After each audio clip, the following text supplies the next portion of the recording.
Hello, everyone. Welcome back to the Erasmus Expeditions. Tonight, we are going to be playing a one-shot that is called Rattle the Cage. Normally, whenever I run Chrome City, the setting that tonight's game will be taking place in, normally when I run this, it is in Harbinger, which is kind of being playtested by the Absolute Tabletop company. And tonight, however, this game is going to be run with a different setting that they have put out called Mecha Hack. And the reason for that is there's going to be some pilots that are controlling some beasties. If you've ever seen the Sonnie's Edge short from the series Love, Death, and Robots on Netflix, then that's exactly what's kind of happening tonight. And I'm really excited about it. This was based on an idea that one of our players, Karen, actually came up with in conversation about how this would be a really good setting, a really good system to kind of play in this setting. So I am super excited to get into this. But before I do, just a couple of points of business. First of all, this is an adult game. These are all adults. I am an adult. And the language and certainly the violence and other topics of this game are going to venture into the arena of the mature. And if that's the kind of thing that bothers you, then exit, stage left. That would be wise at this point. If that kind of stuff doesn't bother you, then sit tight and hold on to your ass because it's going to get crazy. All right. So I'm going to pass this over to my players so that they can introduce themselves, plug channels or whatnot, and then we'll get down to brass tacks. So first up, we have Karen. Exciting. Hi, everyone. I'm Karen. I have a small YouTube channel called Myth and Gears, where we play mostly Genesis games, but a few 5e and Harbinger and soon to be Mecha Hack, because this is an awesome system and I love it so much. Tonight, I'm going to be playing Brenna Eastman. She's a Vanguard. And her beastie is called Beauty, and it's a brawler. And I am so stoked for this. I cannot wait. Thank you. Excellent. And again, thank you very much for the idea behind this. I told you, if you didn't run it, I was going to. So here we are. All right, next up, we have Todd. Hey, how are you? What's going on, everybody? Very excited to be playing in the first Mecha Hack system. Tonight, I will be playing a commander role in a striker mech. And I have no idea what I'm doing, but we're going to have fun doing it. So it's the best way. So that's it. Absolutely. We'll teach you. It's easy to learn. It's a lot of fun. So awesome. This is actually my second game with Todd, although the first actually on this channel. He played in the game that I ran over on Jake's channel about a month and a half, 2 months ago for Jasper's Game Day. And yeah, it was awesome. So I had told him that I would love to have him on for another game, and here we are. So next up, we have Chad. Hello. My name's Chad. You can find me on YouTube. It's a little difficult, so there'll be like maybe a link and a doobly-doo below Jeremy here. And I mostly play games. Hopefully now I'll be able to start running some on there. And you can find me in these people's channels mostly. First time I get to play here with Todd, so that's cool. Everyone else, hello again. And please check out if you didn't find us through this way, please do look into the group Absolute Tabletop on Facebook. You can find most of these folks there and get in some games just like this, or maybe even run your own. I will be playing Darius. He will be running in the beast known as Razorback, and he's on the rim of good life, which isn't really anything here in Chrome City. So he's found himself in a bit of trouble, and in order to work off that trouble, he's found himself synced with this bio creature that he's going to be fighting through, hopefully, and I will leave it to the rest. Thank you. Absolutely, man. And I second that notion. Go to the Absolute Tabletop official group on Facebook. It's a fantastic place. Games like this get put together there all the time. And it's just filled with fantastic people who are not only creative, but also very, very kind-hearted, which is very rare to find on the internet. So next up, speaking of super creative and kind-hearted, Jake. Hey, internets, it's Jake, and I have the pleasure of, this is the first time I get to play with Todd, though I did watch him on the aforementioned game that he was in of Jeremy's on my channel. I have had the pleasure of playing with every other person here, and Todd and Karen will be on my channel starting at the end of August on Tuesday, every other Tuesday. Jeremy's over there every Thursday. Baron shows up once in a while as a guest in that game, as a guest NPC, whether his personality does, or I bring him on once in a while when I just haven't killed him in a while. So I'm really looking forward to trying to kill Baron tonight. And Chad has been on the channel too. So this is a great group. I look forward to playing my first game of the Mecha Hack with. You can find me at Mini Terrain Domain on all the YouTubes and whatnot, where I do crafting and game videos and all that good stuff. And I am playing a young cyber tweaker by the name, he goes by the street name of Tremor. And he has linked himself up with a creature he calls Grapple.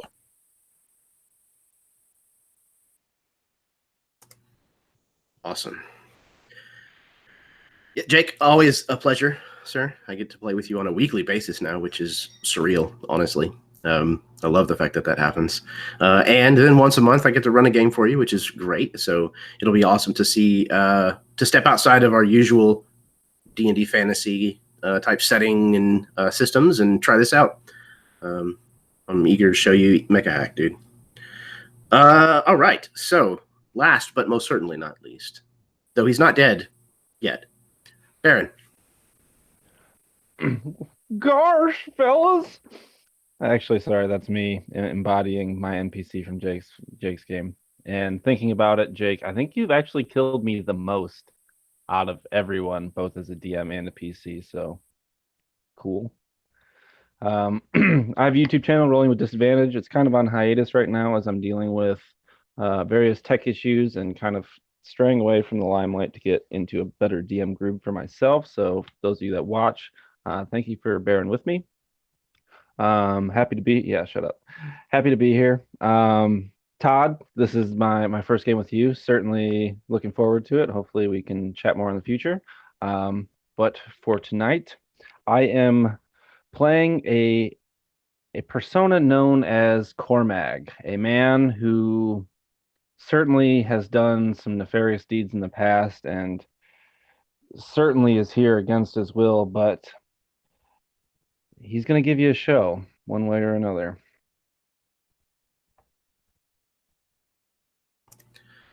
Excellent. Hopefully we will be able to do the same with any luck. Speaking of tech issues, this will be the last game run on this channel using Google Hangouts because Google sit and rotate. That's why. We have no other reason. We were given none. So going forward on the channel, there will be something else. I think it's going to be Zoom, but we'll figure that out later. So without further ado, unless there are any questions, we will go ahead and get started. No? Excellent. I do this every time. I have pictures. I know you're surprised. I don't know how I'm surprised that I have pictures, but it happens.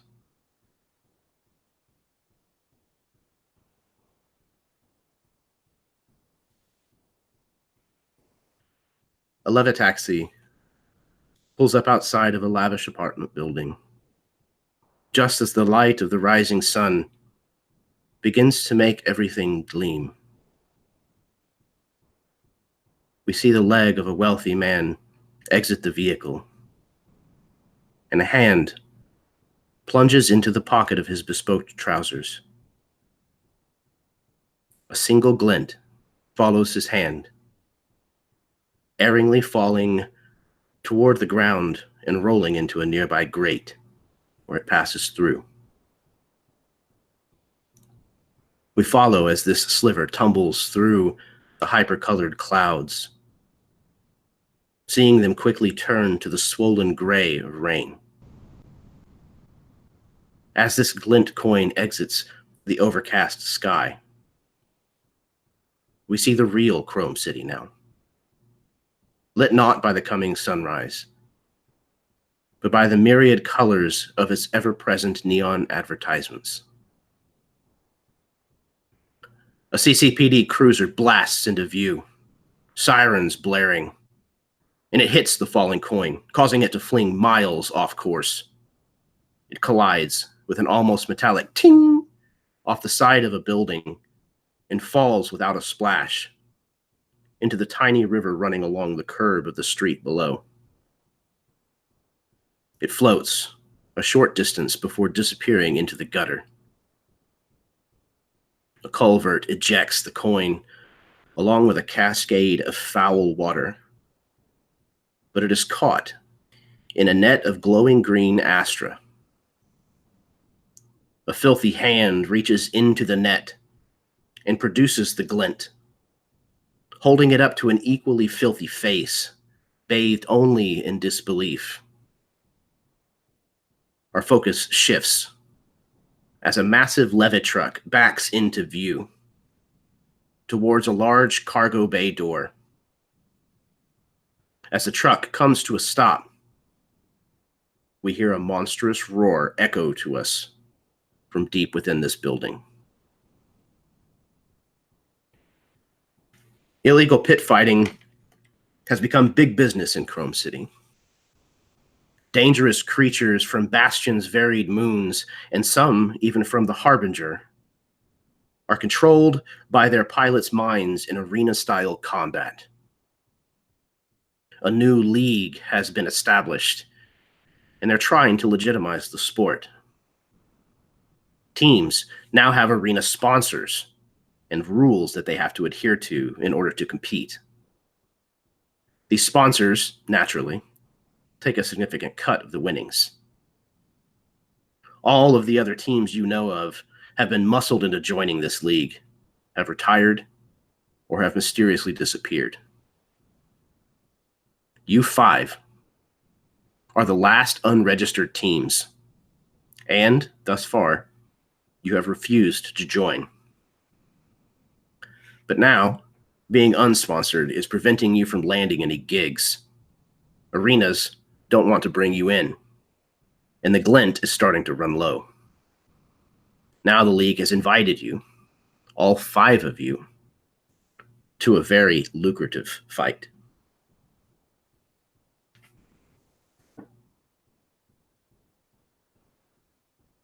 So each one of you, at some point in your career,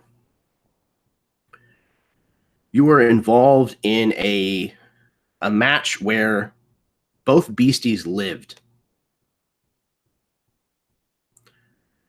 If you would, one at a time, choose one of the teams you see displayed on the screen, pilot and beastie. Tell me who won the match and how it ended in such a way.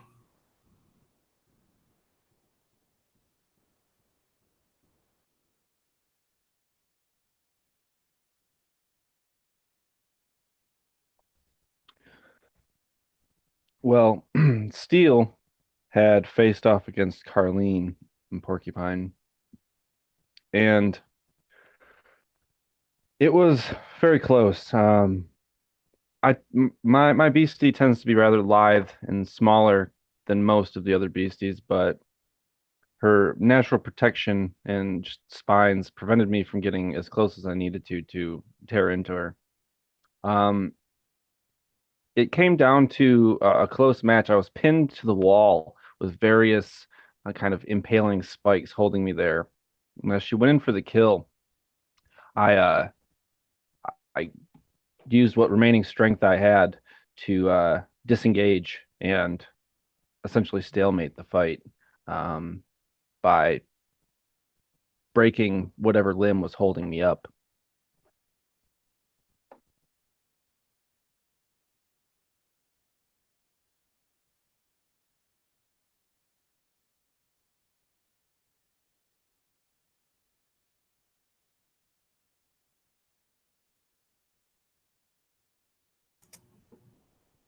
Who's next?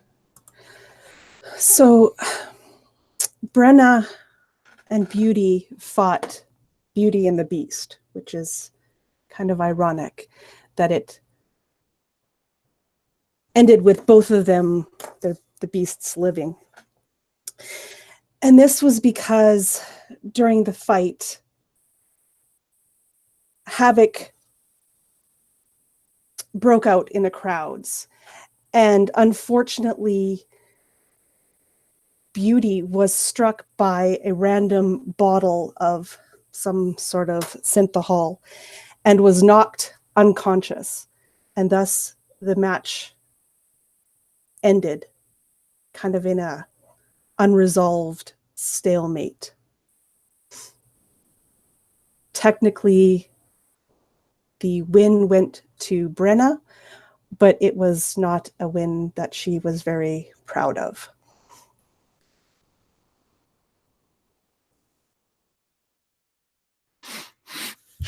That was nothing compared to the fight I had against Heron Voss and Mind Melt. Oh my gosh. I'm sure you guys have heard about it. Mind Melt, man. That guy tries to get inside your head, tries to get inside the beast's head, and messes around with your connections and everything you think you can do. But here's the secret. If you're tweaking, Mind Melt can't get a fix. And that was my secret.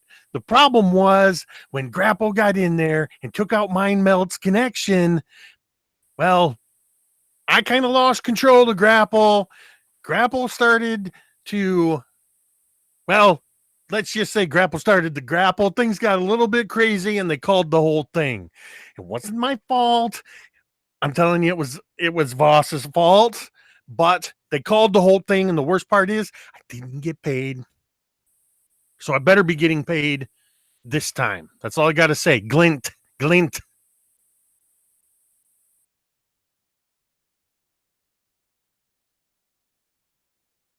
Who's left of the bad guys?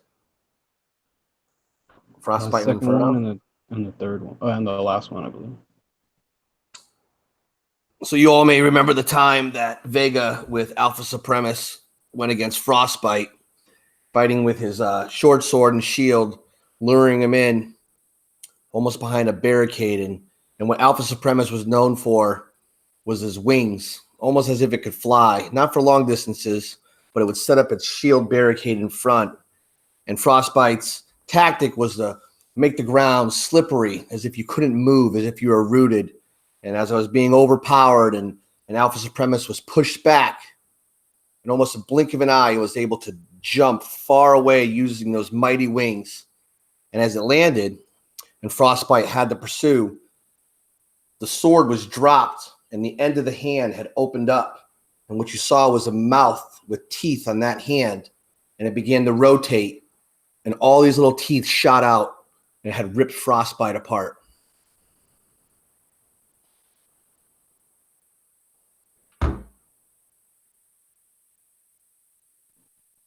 I don't know what kind of doctor that was piloting Inferno, but someone might want to rethink those credentials. Might have got a little hot in there, but it wasn't anything Razorback couldn't handle. Regenerated the burns that he tried to get through. Broke both his arms.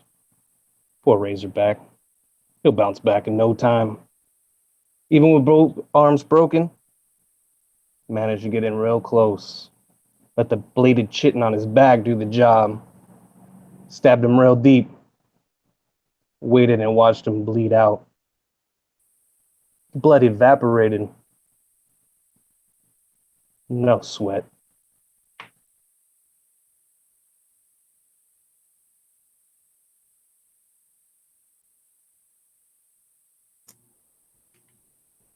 Each of these fights is something that stands out in your mind because both of these beasties surviving one of these battles is extremely rare.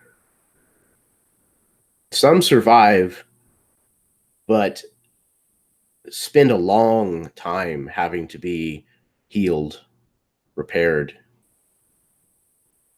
which is expensive. So most push these beasts to the point of not giving up, not surrendering until there's no other choice.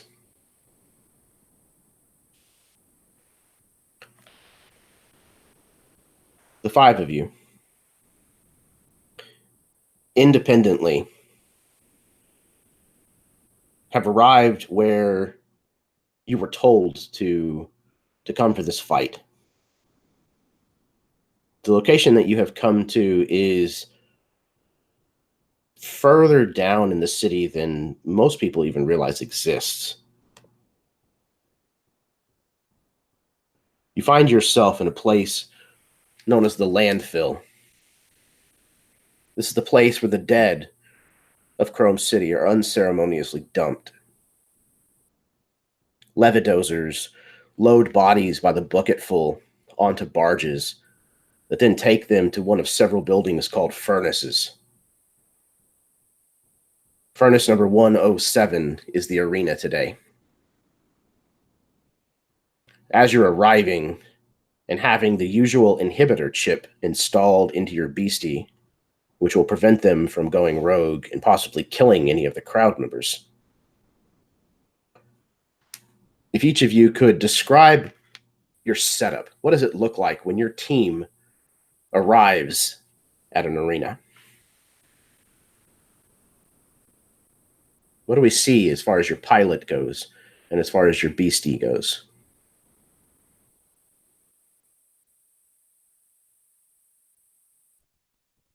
Cormac arrives in handcuffs, being escorted by armed guards.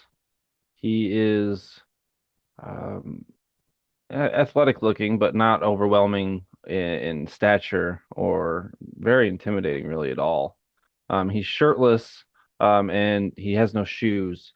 As you see him walk by, you see a necrotech implant in his back along his spine that kind of wraps around his rib cage as well. Primarily on the right side, some sort of damage incurred in a battle long past. On his left bicep, there is a tattoo that kind of gleams as we pass under the lights that kind of fluoresce these tattoos. They are alien-esque in kind of appearance. They are runes and sigils that kind of etch themselves in a tribal-esque pattern along his left arm and shoulder. His his face is fairly nondescript as well. He has black combed back hair. His ears are pierced. His eyes a dark brown, maybe even black. You can't really tell in the light. He's wearing some loose-fitting trousers that are kind of tattered at the bottom. And the guards behind him are kind of forcing him along, guns at the ready for whatever antics Cormac may get up to or may not. He has seemed fairly docile as of late. Now, in the tank behind him, in the kind of like synthetic liquid that holds the beastie, you see a creature, quadruped, with a lizard-like tail. Its flesh appears almost like steel, but it's really just very strong plates overlapping one another. Its head smooth and almost xenomorph in appearance. It has no determinable eyes and a very large mouth. There are fins that kind of go down the backside and into the tail, and each one of its 4 limbs are kind of outfitted in razor-sharp talons. In the pro circuit that we're starting to see become more popular, you've noticed that much or more of the beasties are fairly larger than he is, but these creatures are known, in these orbits at least, to be very volatile and very predatory, relying on olfactory and hearing to hunt their prey. And, well, we hunt the small ones to prevent them from getting bigger. And this one is full grown.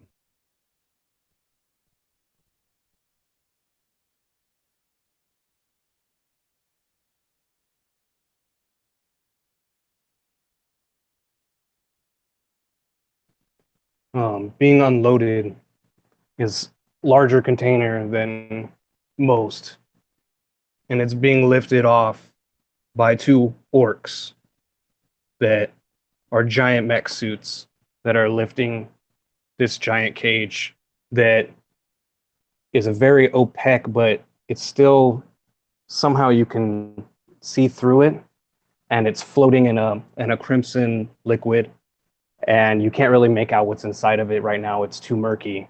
And off steps an older gentleman with short cropped hair and a beard, and they're kind of starting to gray. And on the side of his face, he has these two orbs that are subdermal piercings that are glowing with cyan astra. And his prosthetic isn't attached right now that lets him actually sync with the monster.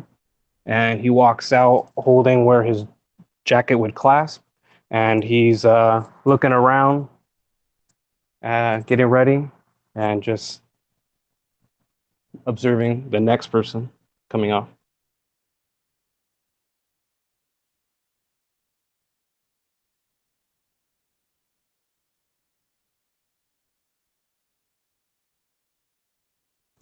So a very nondescript, kind of rundown,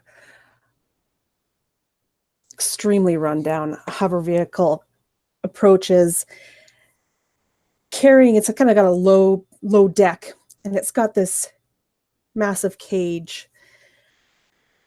And whereas the vehicle itself looks like it was from a junk heap and barely running, you can tell that any money that was earned at all has gone into this tank. The tank is state-of-the-art. It's clean, it's gleaming, it's beautiful. And inside is this massive creature.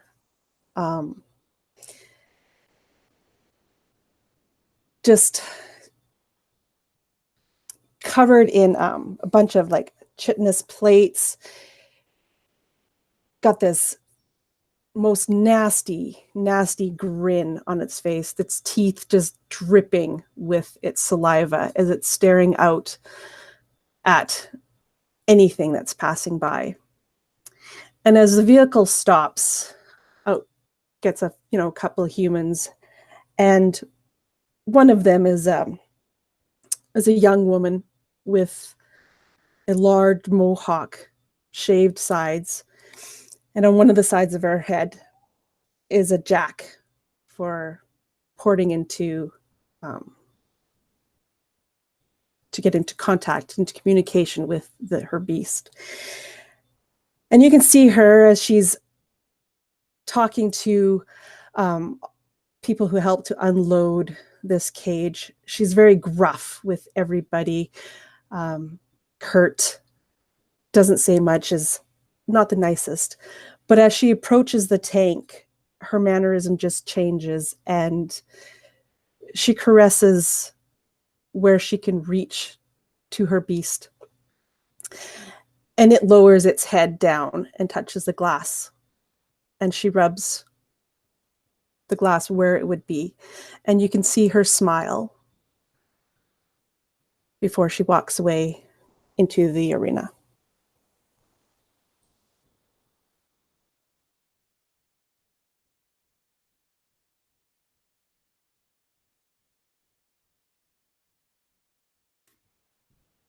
Six grav bikes come hurtling down the street.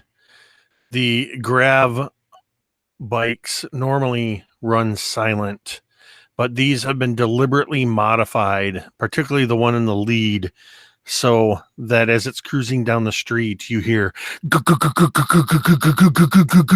of its bassy engine. The six grav bikes are arranged around a hover sled with heavy chains connecting them. a very low-tech wooden crate about 12 feet long, 6 feet wide, and maybe about 3 feet thick or in height, just rests strapped down on top of this thing. And as the hover bikes come to a stop, the lead bike and loudest bike, the rider, a young guy in his mid-20s, gets off, still wearing his hoodie, reaches into his pocket, pulls out an ampule of Astra that these ampule forms on the street, they call it Aether. As he reaches in his pocket, pulls it out. Oh, yeah. All right. Let's get it unloaded. Let's get it inside. Don't shake it too much. It's not ready to be primed. I'll take care of that. Get it going. And the rest of the riders get off. All of them are dressed in these just garishly bright colors. Some of them wearing these like plastic tubes that have really low grade Astra just sort of filtering through and illuminated, that give them this sort of almost like flexible neon look. And they all, even though some of them, a couple of them in particular, look like just big burly shirtless vest men and women, they're following this young guy's orders. They just do as he says. And they begin to unload this box and slide it off of or rather what they do is they disconnect the grav trailer and move the grav trailer towards where it can be loaded in. And this young guy in the lead, Tremor, just lightly caresses the box as it goes by. It's almost time. They got no idea what they're in for.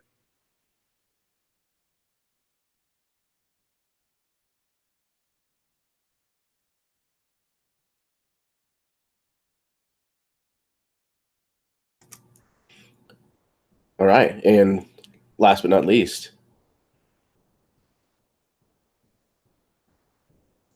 I beg your pardon. there you go.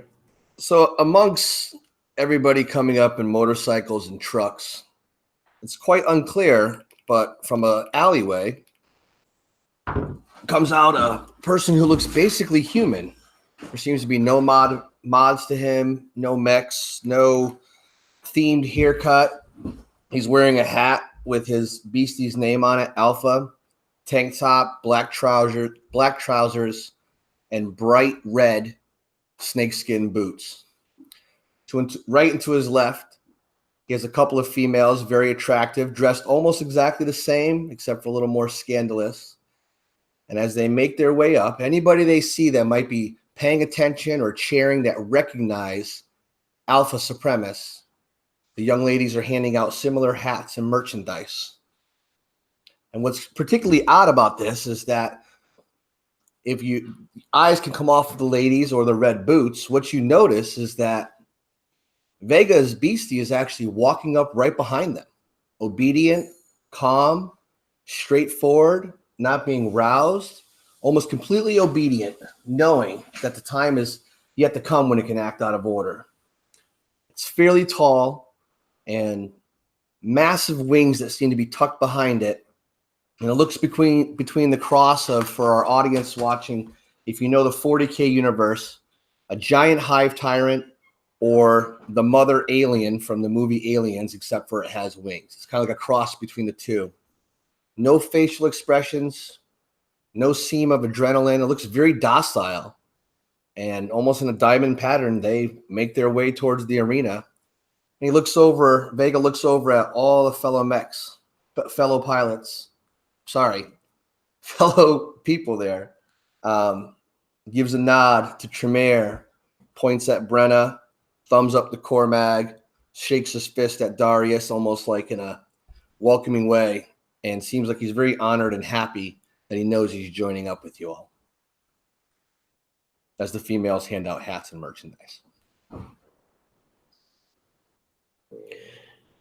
As the five of you gather in the readying room, as your beasties are tucked away into their cages and tanks that'll hold them until the match is about to start. It's just the 5 of you in this kind of staging area. What is the general conversation? This room is well appointed, especially for being in one of these underground furnaces that burns corpses.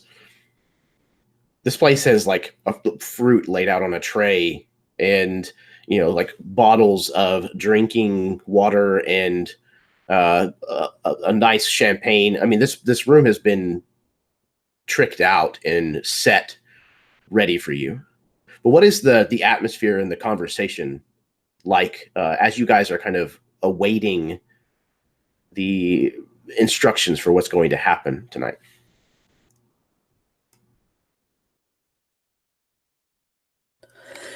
Brenna is trying to exude the nonchalantness, if you will.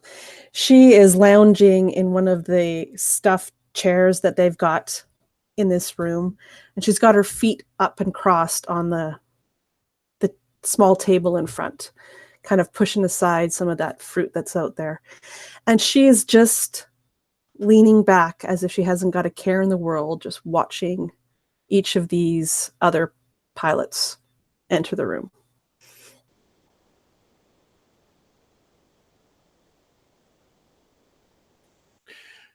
I've 100% got one of the hats that Vegas team was handing out, and I immediately walk up to him with one of these hats, throwing back a bottle of water. Just,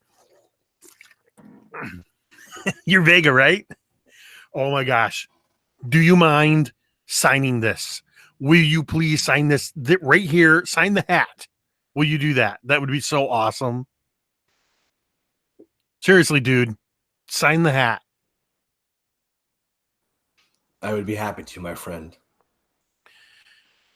And then once you sign the hat, I look at it, I put it on, and I'm like, dude, this thing is going to be worth so much money when you're dead. Well, not you in particular, but when that thing is dead, so valuable.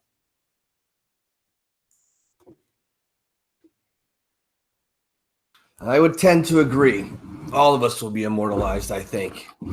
I've heard of all of your deeds. I know all of your stories. I can say it's a little wary and scary to be trying out this team atmosphere thing, but I think we have a good collective group of people here, and I look forward to this. And quite frankly, I feel a little more comfortable now than I did when I first heard about this. I mean, let's go become legends, my friends. Let's go become legends. I don't know what it is about you, but I like you. You, I'm not sure of, as I look at you, Baron. Cormac kind of gives you the stink eye at the comment, but he's walking over to Darius. And as he approaches, he sticks his hands out. I'll be damned, Darius. I haven't seen you since the Chrome City riots. Seeing like you got a few implants in the last couple of years. Not by choice. Never Looks is. like you're getting along. I'll actually like turn around and show you this like necrotech apparatus along my spine. Looks like they got you for one too. Like you said, not by choice. Never is. How long you got? Or how much? Yeah. Money, time, they're both the same to me these days. Been on death row for the better part of 8 months. Seems they Time. Yeah. Seems they can get use out of me yet. Wow. Usefulness was never your forte. That's what I told them, but here I am. Well, I guess we're gonna spill some blood together, huh? Like the old days. Let's just hope it's not like the riots. You know, Well, Kurt, go ahead. pardon me. The rumors I've heard, there's some really heavy hitters that gamble quite a bit on stuff like this. And as far as I've heard, nothing's beyond wagering. So if you're tired of being dragged around in those cuffs, I think that you could probably, I'd be happy to try to negotiate, work together, and trust each other through this. It's up to you. Cormac would reach out a hand to shake your hand as well. Vega, is it? Correct? Yes, sir. It's a pleasure. I admire your entourage. It's quite the abnormal sight these days, but I do not think that's a bad thing by any means. But alas, my imprisonment, for better or worse, is a repentance of a kind. Monsters like me belong in a cage, and I'll like kind of slap Darius's chest. He should be there too, but some of us made out better than others. I got 1 foot in. I got some time here, obviously. Money, you say. If he can make a friend out of you, anyone can. What's this money you're talking about here? Vega? Is it? I've just heard that there's some heavy hitters that gamble on us in there. And I mean, the only reason why we're doing this is for the money or the wealth. Some of us the fame, the entourage, the ladies, the hats. It's all clicks and whistles. Put on that arrogant persona. Let them think you're playing into the crowd. Win them over with the looks of the ladies. How docile the beast is. They begin to underestimate you. And then when you get in there, you awaken it. And you got them. They underestimate you even a little bit. You already have the edge. Cormac, if they think that you want to be in chains or they don't want to be in chains, whatever it may be, deception is all part of this battle as well. It's what we do outside as ourselves that make people judge us for how we're going to react in that ring. And if we can surprise them and give them the unexpected, I mean, let's face it, this is all new to us. So I have the tactics that have made myself somewhat successful. I mean, I have to trust all of you right now. We have to trust each other. So I'm just giving my 2 cents on the tactics. Guess I'm revealing my trade secrets to you all. Because I think that's the best chance of success.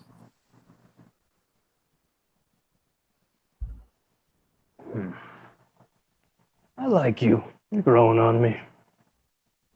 I was about to say the same thing myself. Probably shouldn't get too close though, and I'll kind of like give you the playful tap on the shoulder as well. God, you're all a bunch of puckerfish. Let's just roll out the carpets and go kumbaya. Fuck me. Puckerfish. Puckerfish. Do you want that to be our team name? Because I think that'll throw people off quite a bit. Why not? Sounds like the best idea I've heard all night.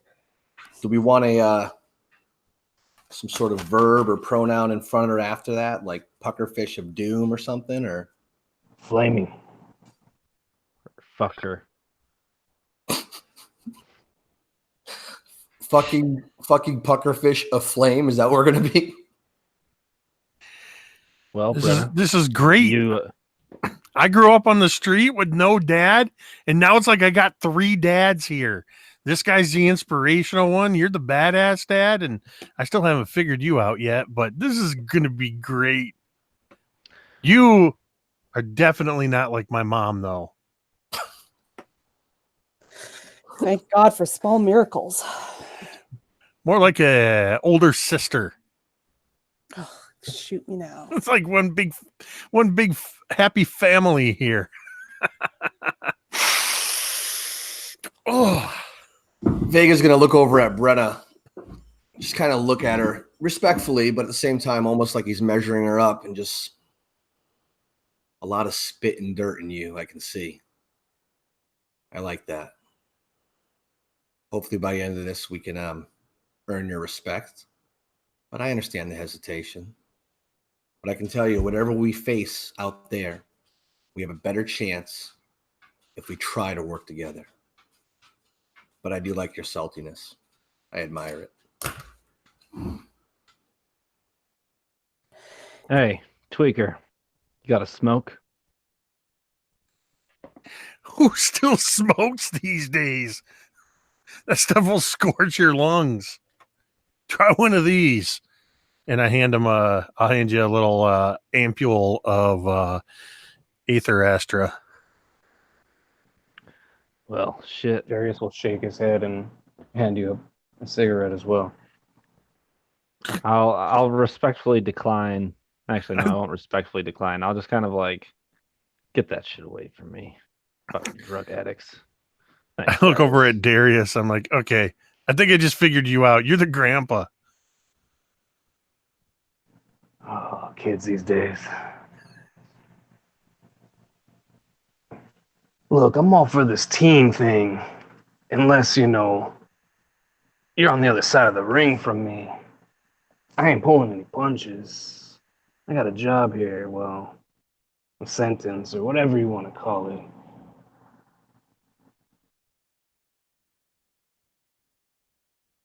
But I'd still love to be friends. Cracking his neck, Cormag. Couldn't have said it better myself. I'm here to put on a show. Everything else, well, fuck it. The metal door that you came through to get into this green room, this staging area, opens, and a woman steps in who is painfully appointed. Her hair is incredibly tight, pulled back up into this kind of hairstyle it just looks uncomfortable even from here. Her dress is incredibly tight, but again, has been tailored for appearances, not comfort. The stiletto heels that she wears are ridiculous. These platform shoes, and she has no issue whatsoever walking on them. She steps about 5 feet into the room, her hands clasped in front of her, and she looks at each of you. The ringmaster will see you now. She then pivots and begins leaving the room. How does she look like in the face? I missed your description part. She's probably early 30s. Attractive? Yes, I would say so. Very, very attractive, but stern. Right.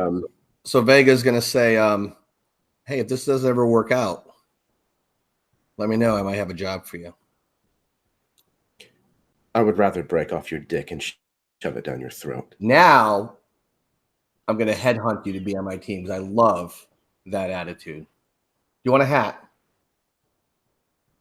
No. She kind of smiles with a very practiced grace. And she kind of just holds a hand out to gesture the direction that she's wanting you to go. Okay, I'll head out.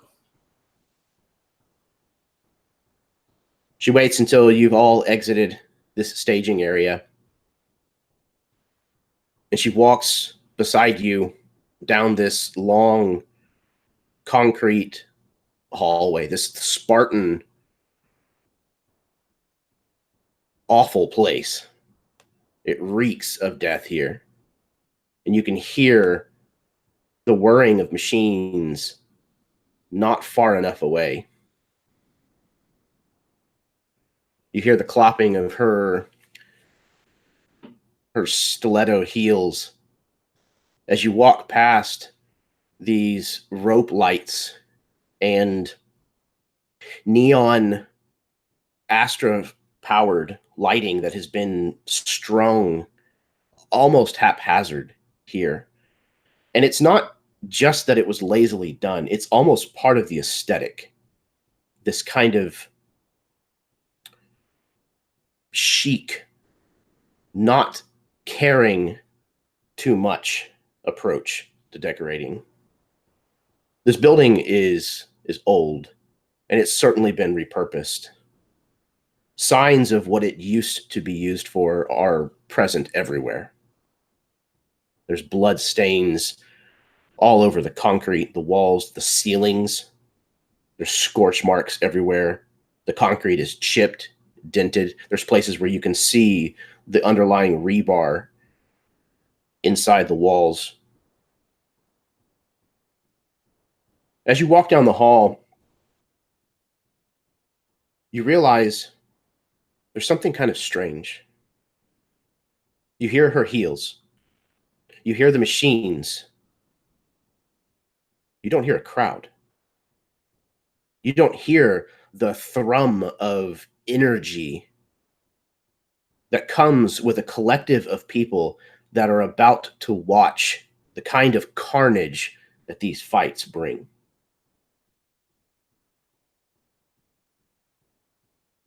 She leads you through a set of heavy double doors that are opened for her as she approaches. And you step out onto the arena floor, where there's a single individual standing with his back against the wall.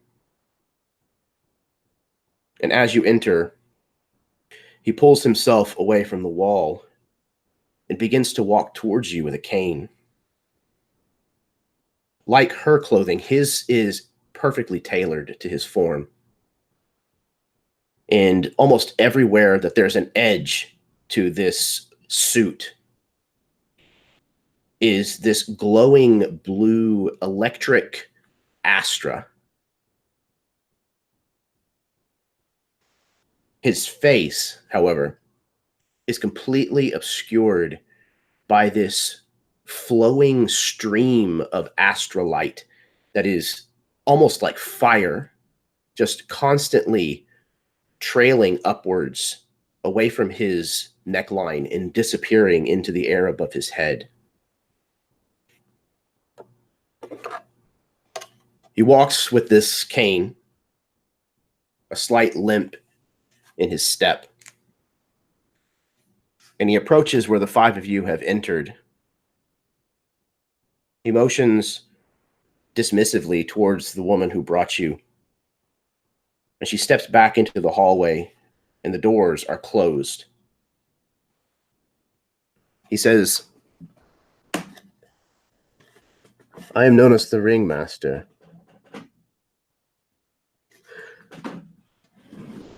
I know who the five of you are. I've watched you fight. You have talent. But you're not sponsored, are you?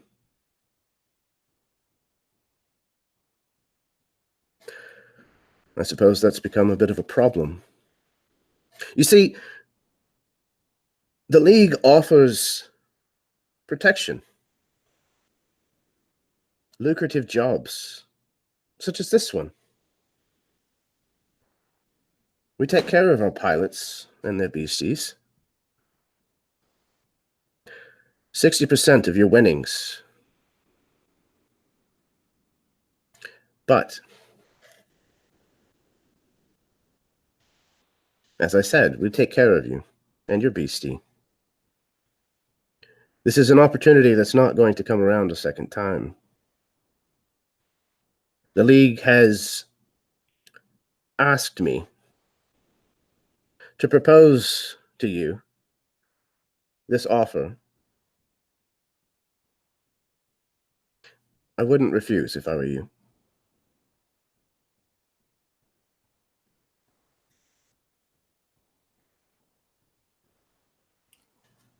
Well, You want to take 60% of our winnings? yes. 60. Do you think we could offer more favorable terms? I mean, if you know who we are, you know every one of these pilots standing before you. You know the battles that they're famous for, and you know the crowds that they can draw. Now, you're right, we don't have a sponsor. But, I mean, after a few fights, who knows who'd be beating down the door? I think more amicable terms could be agreed upon here. Well, that's the problem, isn't it? They aren't knocking at your door anymore. You see, the League controls every arena here on Chrome City. Every single one of them. So unless you're going to start fighting in warehouses, trying to promote yourselves, I don't really see that there's much of a choice. But I have an instructive to offer you an incentive. Each one of you will receive 25,000 glint as a signing bonus.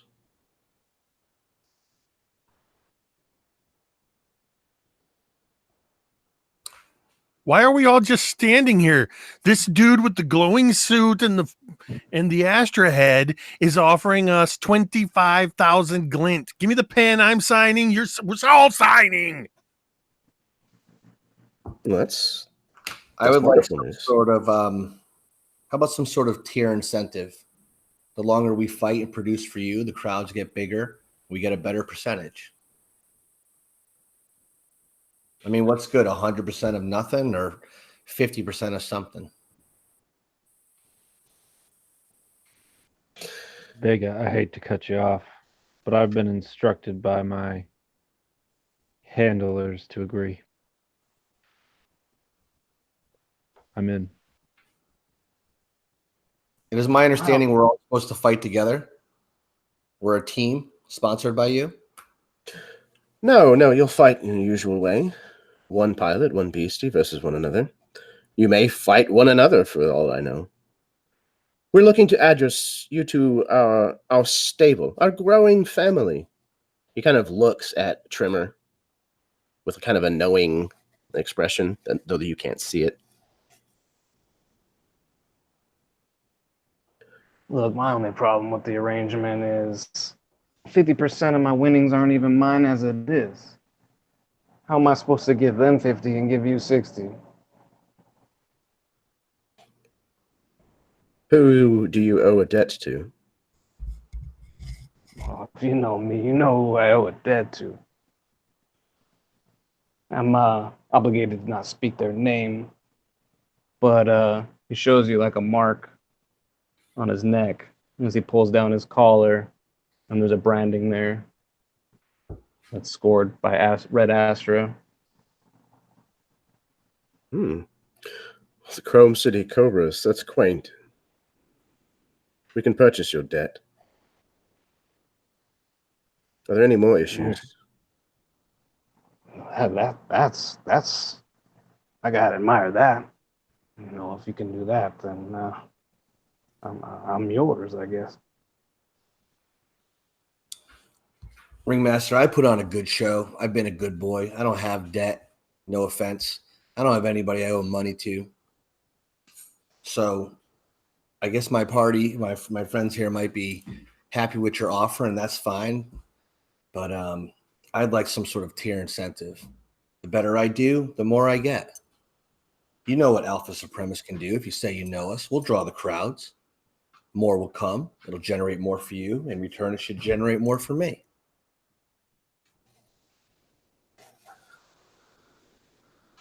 He stares at you for a long moment. And then he pivots his head towards Brenna. Quiet as always, Brenna.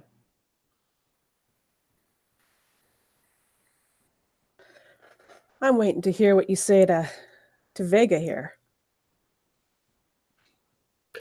And if I say no? Then you're a steaming Sasquatch dropping, that's what. Colorful. You know me.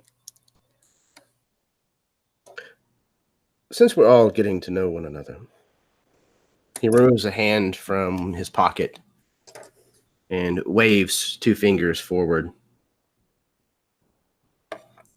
5 individuals step out from the shadows on the opposite side of the arena.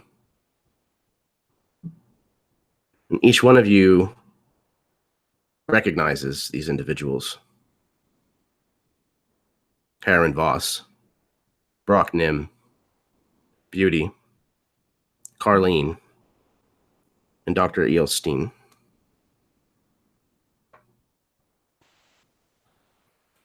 They all grin wickedly in your directions. Smirk is probably a better way to put it. As I said, one big happy family. You all will be part of the same stable. Perhaps even some rematches would be in order.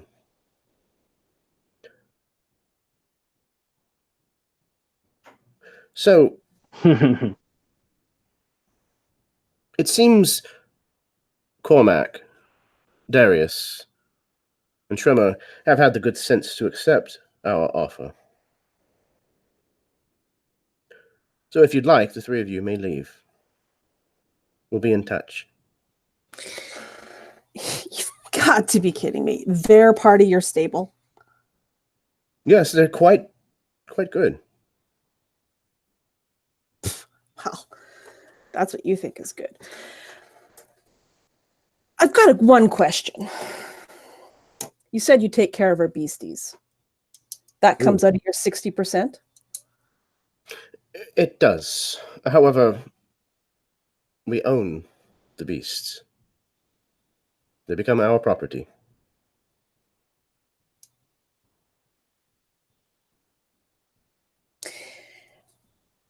At that, Brenna is looking at you as if she's trying to pierce through that astral veil that's around your head. Nobody owns our beasties.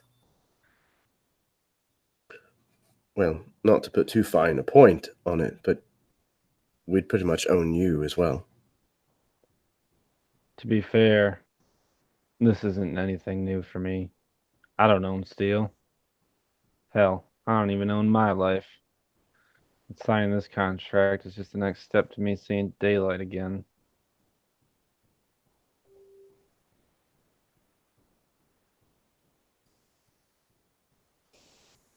Ringmaster, you know the bond I have with Alpha Supremus.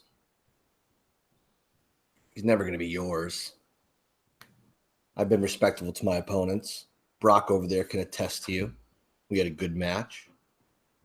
No disrespect between us, not in mine, according to me anyway. I'm simply negotiating here.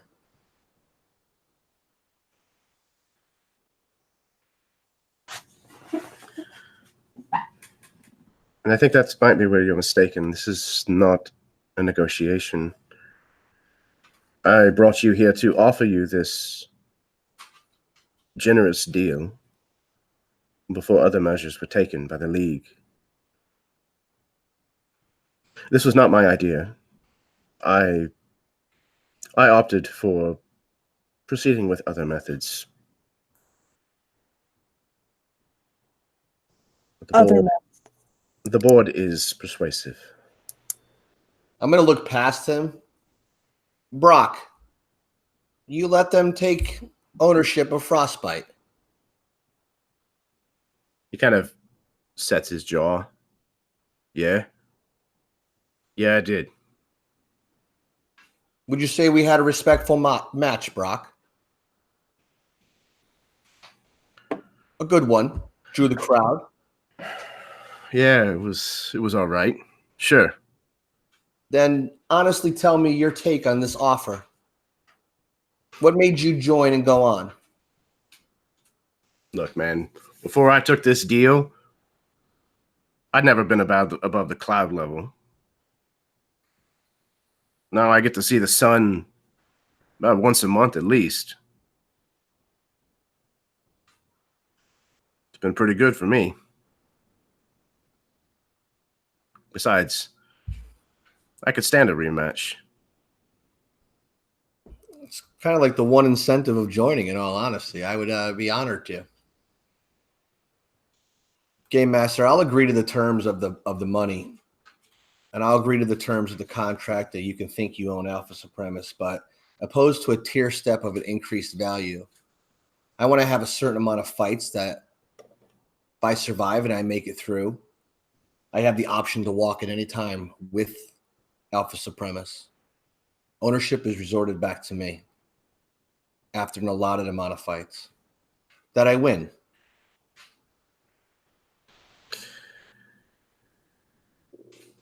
I tire of your attempts at negotiating for a better deal. As I stated, that is not what is on the table. If you take the offer, then we welcome you with open arms into our stable. If you do not, I will instruct the 5 pilots that I have brought this evening to tear you and your beast apart. You little lint licker. You would do that to me, Brock, outside of the ring and deny the fans the glory of it? Honestly, no hard feelings, no wrong decision. Oh, there wouldn't be denied. This entire thing is being broadcast right now. And you The think crowd that, is simply not here. and you think that's what people want to see? Okay. According to our numbers, yes. Okay. So then this really isn't an offer. It's an ultimatum with a threatening of death if not accepted. Now you understand. Well, you weren't so forthcoming with the information. You almost seemed like it was a choice. Well, that's how you want to make friends, by making them your enemies at first, then I have no choice. Do I? It would appear not. Excellent. And, Brenna, now that you have heard the situation that Vega has found himself in, do you have any more colorful phrases to say before you agree as well? Yeah, Red. That's what you're going to be someday. All lying on the floor. I'll sign your goddamn contract. Wonderful. Those of you who survived this evening, welcome.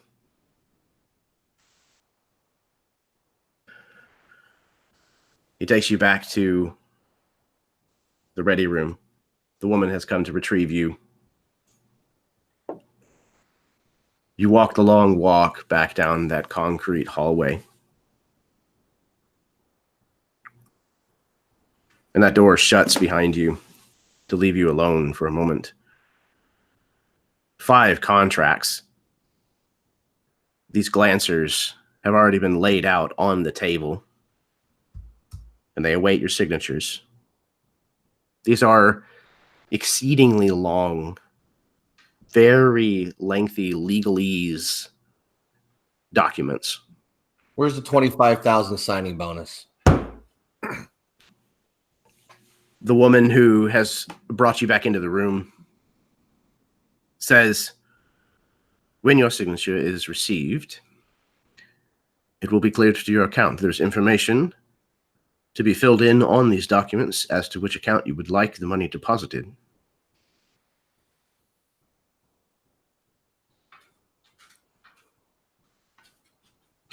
I will leave you to it.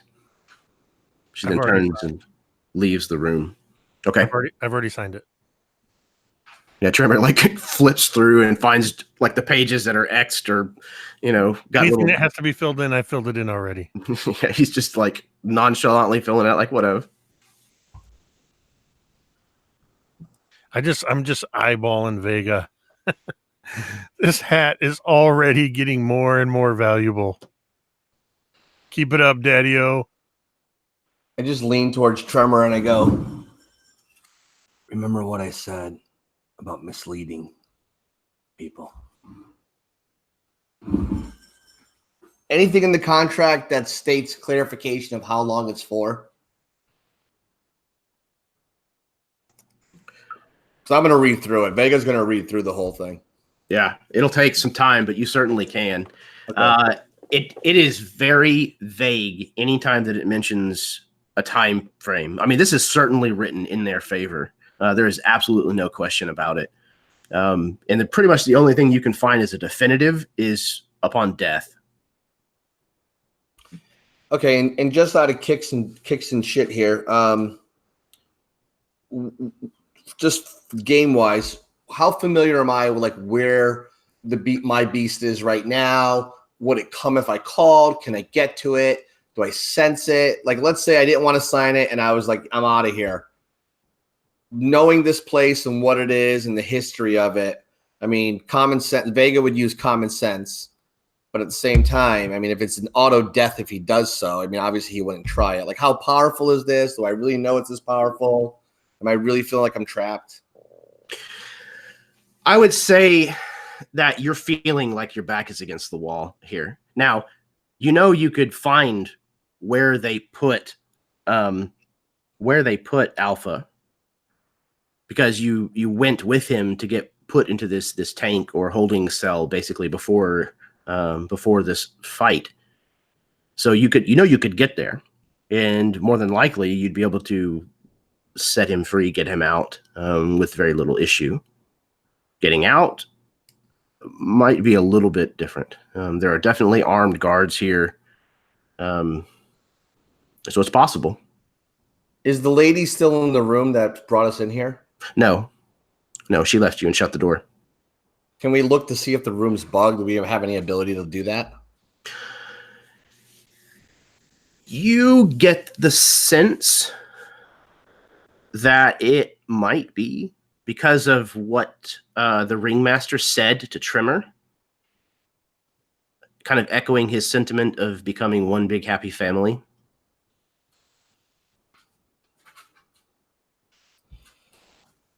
I'll try to see if I can get everybody to huddle up and create like a lean over the table, like a huddle up. I'm gonna wait for everybody to come in.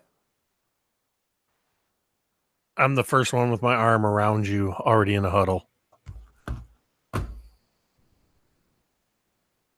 If nobody else comes, I flip over a piece of a paper and I'm gonna start writing with my body shielding it, but so we can all see it, but nothing behind me could see it.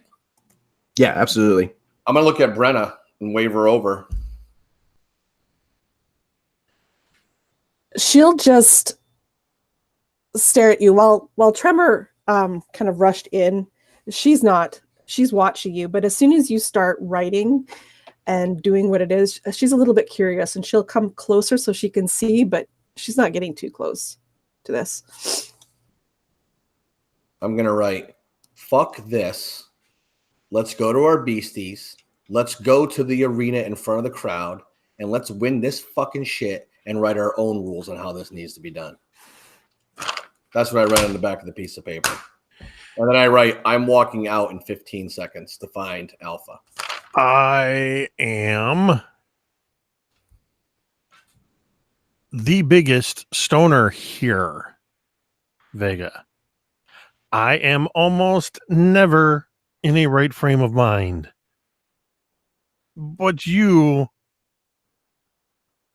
what you're proposing is going to get us killed. Not our beasts. Look at us. Look at Cormac. No offense, but he feels like his worth is completely up. He's just going from one step to the next. Whatever mistakes he made in his life doesn't have to haunt him forever. I say win your freedom right now. We're going to die anyway. I'm not going to live like that. We could sign a contract. We lose once. They could kill us and try to take our beast and give them to somebody else. Did you read this thing? We're signing away our fucking lives. I did. I saw 25,000 glint. And we write our own rules. Don't you think we can get more? If people only want to watch the best, which could be us, fighting in that arena, by popular demand, we can make our own demands on how it's supposed to be done. I'm not exactly a super genius, but there's nobody else that's not sponsored. There's nobody else that is fighting on their own. And you're talking about having the entire league against us? No, You're crazy, man. They said they were going to put 5 people to rip us apart that we've already all beaten one-on-one before. Do you think the crowd really wants to see your beast or my beast get mauled by 6 others? No. Yes. They come for entertainment. They want to see a fair fight. They want to see a winner. They want to see blood, man. Well, then let's go give them blood. 5 seconds. No disrespect. I have no hard feelings, and none of you want to come with me, but I'm not going to live like that. You know what? I'm right behind you, man. I look to Cormac and I'm sorry. I look to Cormac and Darius. Forgive yourselves and pay your I debt. already put my bloody thumbprint on the contract, man. Give me I'll put it in your pocket and take it with you. To be fair, I'm not in a position to sign the contract for myself either. I respect your decision here, Vega. I do. It's quite admirable, but I don't get to choose. I only do.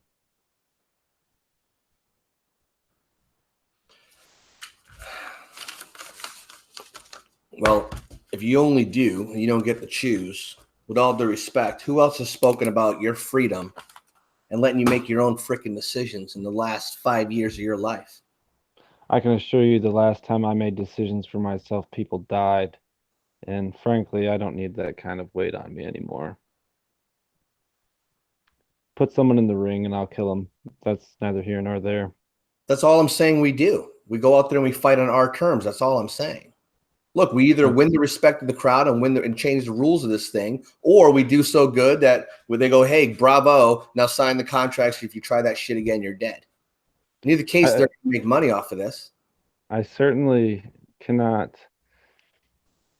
oppose your one man can change the world mentality, but I've seen when one man changes the world. No thanks.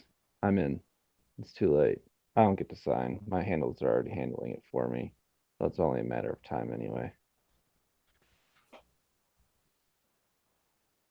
Suit yourself then. I walk out. And while I'm doing that, I'm going to go let my dog out really quick. You guys can all talk, follow, or go to the next thing. I follow him to the door and shut it behind him as he walks out of it.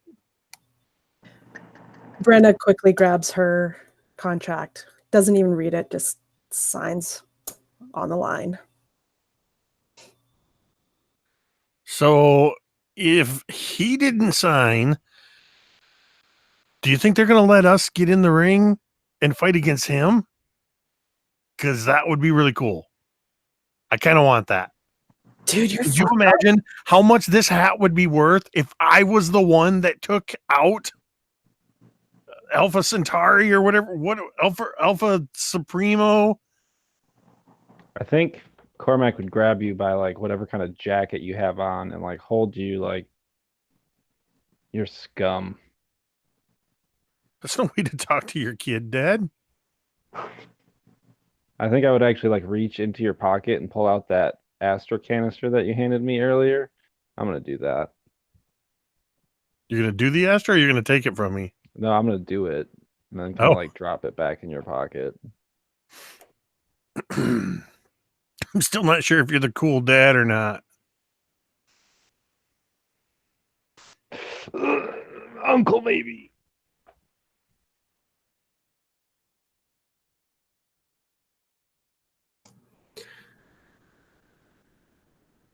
You have exited the room, Vega. And the moment you have stepped out into this hallway,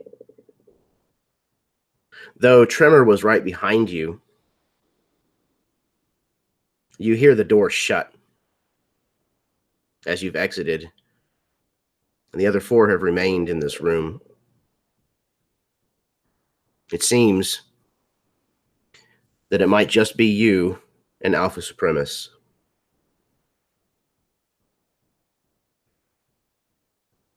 Do you go to find your beastie?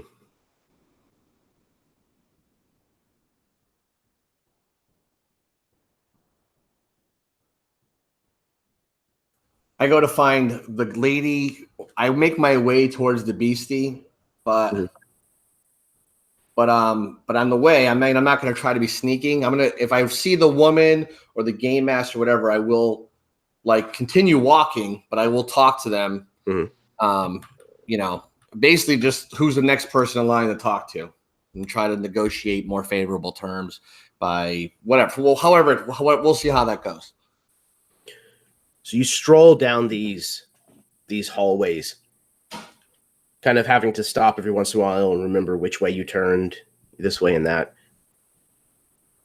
You don't see anyone else until you get to the point where you know that Alpha Supremus is being kept where you dropped him off.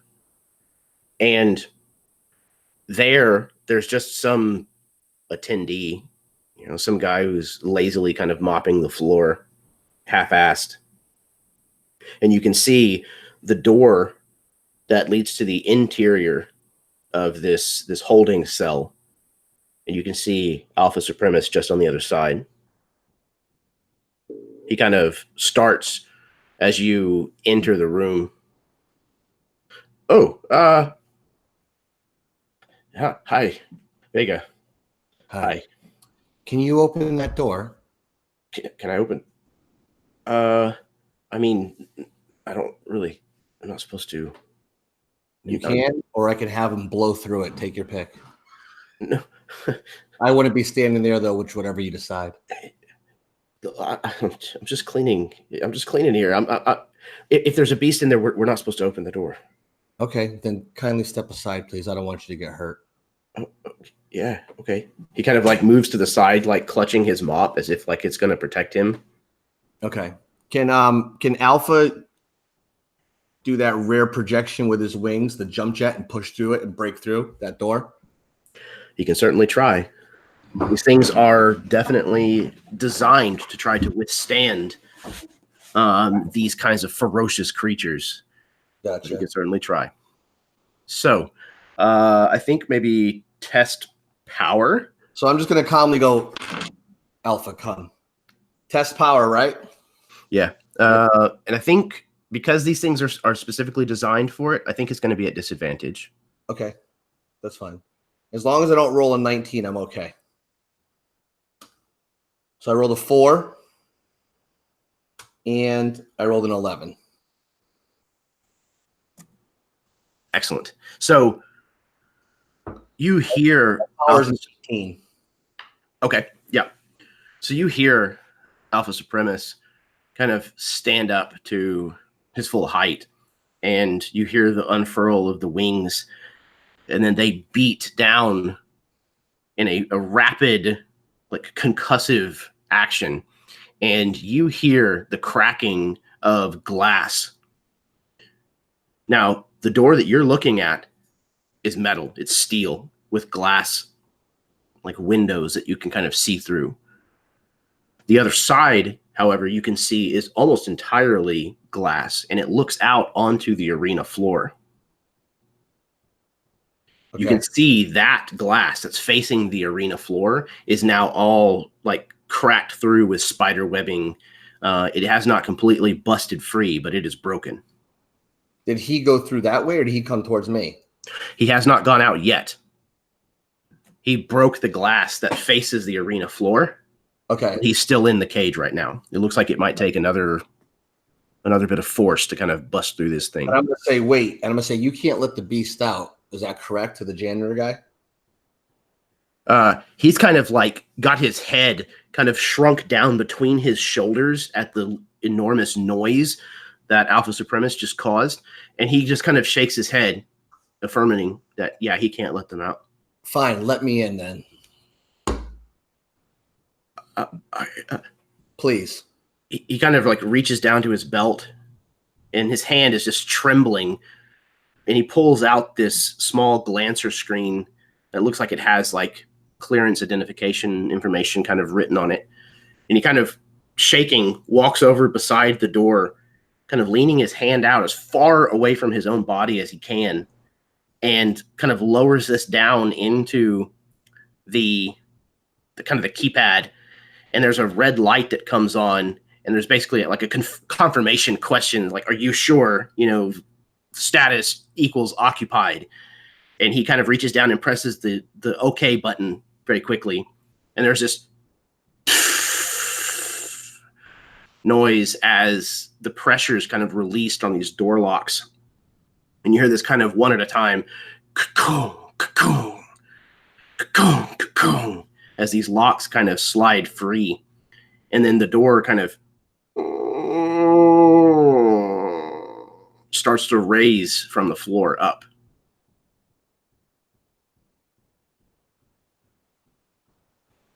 Okay. I'm gonna walk in. I'm gonna instruct Alpha to grab me, and let's go to the arena floor. Because they said we were being broadcasted live, right? People were watching. Yes. All right. Well, I mean, that's my best shot, I think, for what I thought envisioned what this character would do. So we're gonna crash through that freaking window. I mean, even go. Well, that'd be cheesy to go yip to get him to fly, but very calmly, I just go out floor and have him see if he has to use the jump jets again or whatever the equivalent of to get down. Like, how far down is it? It's arena level. Okay. So like the floor you're standing on is more or less the same level as the arena floor. Oh, then I'm gonna step out and I'm gonna put on that persona how I looked like when I was walking out of the alley, which I think that the people that have cheered me on have liked. And I'm gonna have him just calmly follow me out then. I'm sorry, I thought we were higher up. No, you're good. So once you have stepped in the cage, the janitor very quickly kind of reactivates the door again at arm's length as fast as he can. So this kind of door, you hear the locks re-engaging one at a time. And you stand back as Alpha Supremus kind of gives another one of these massive wing buffets. The glass that was already kind of spiderwebbed and cracked now shatters and goes scattering everywhere onto the arena floor. You step out and Alpha Supremus follows you. You look up and kind of see that the arena has now been lit. There's the lights of cameras pointed everywhere down towards you. And you see the silhouetted image and the glowing lines of the ringmaster in the stands with his cane. Give me a distance of how far away my Alpha is from him. So I would say at this point, far. So you've got close, near, far, and then distant. So he's at the third range band. Okay. Did he effectively use that module jump jets? Do I have to have to roll for that? I have to roll my reactor die when those are used. Okay. So he used it twice? Yeah. Mm-hmm. Your active die is a D10? So yes, D8 plus 1 for super reactor. So, or the next one up, so D10. Okay. Excellent. I owe you 2? Yeah. So roll that once, and if it's a 1 or a 2, it's a 7. Okay, so you're good on the first one? And that one's a 1. Okay, so for now, the reactor die, the reactor die is now a D8. Okay. Can I immediately use my use action since we're really not in combat? Can I use a use action since he's a near mech? And no, sorry, I beg your pardon, not that one. Something else I can do to regenerate that. I believe it's on the mech. It's on the mech. This is striker here. As a use action, choose a close mech. Their reactor die improves by 1 step up to its maximum. So can I take a second just to regenerate that back up? Yeah, absolutely. Okay. As you're doing so, you can see the ringmaster raises his cane. And as he does so, the top of it kind of illuminates with this kind of astral glow that matches his purple like face, his head. And he lowers it kind of towards one of the other cages. And as he does so, the glass starts to slide open on one of these other holding cells. And out steps your friend, Frostbite.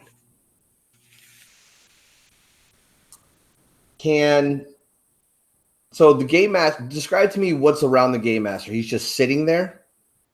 Yeah, he's kind of in the stands, probably 5 or 6 rows or so up. Right. So if he's a distance of far, then I could jump jet to him instantly with Alpha. Because jump jet allows you to move to a near or a far location. Yes. If I remember correctly. All right. Let me think if I want to try to go kill this guy. You would know as the pilot that there are inhibitor chips that have been installed in all of the beasts to keep them from going rampant on crowds. There's a very good chance that the ringmaster may be able to activate this, or it could be passively active.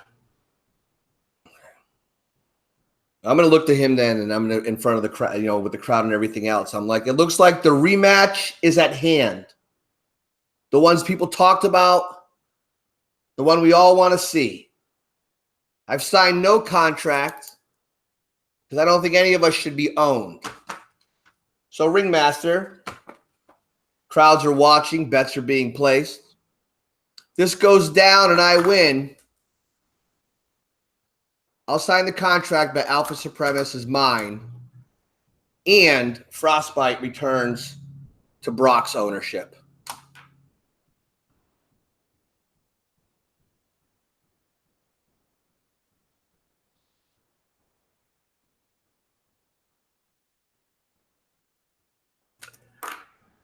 The ringmaster's only reply is the thump of his cane. Thum, thum. And suddenly, Frostbite charges. He does not charge, however, towards Alpha Supremus. Vega, you on the arena floor with your beastie, Frostbite charges directly at you. He rears up with these massively powerful arms that end in these claws that are almost as long as your femur. And as he rears back, he's going to use an ability called Talon and Tusk against you. I need you to test mobility, please.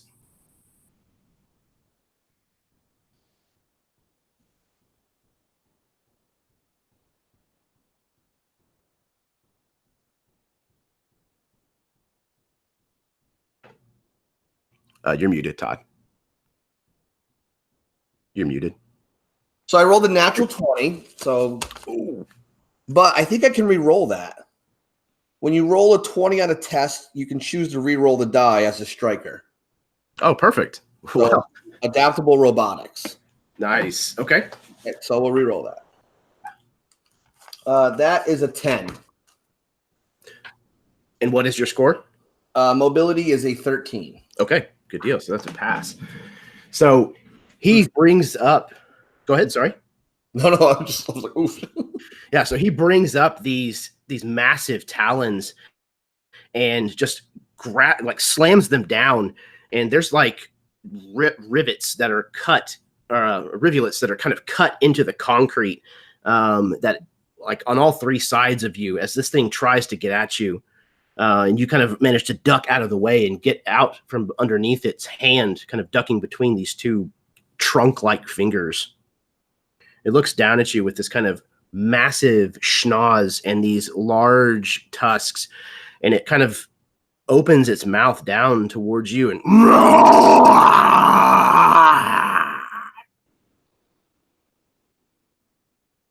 So it was definitely trying to attack me, not just intimidate me. Oh yeah. Okay. Like you definitely feel like you are in danger. Okay. So can I react with Alpha or no? Mm-hmm. So,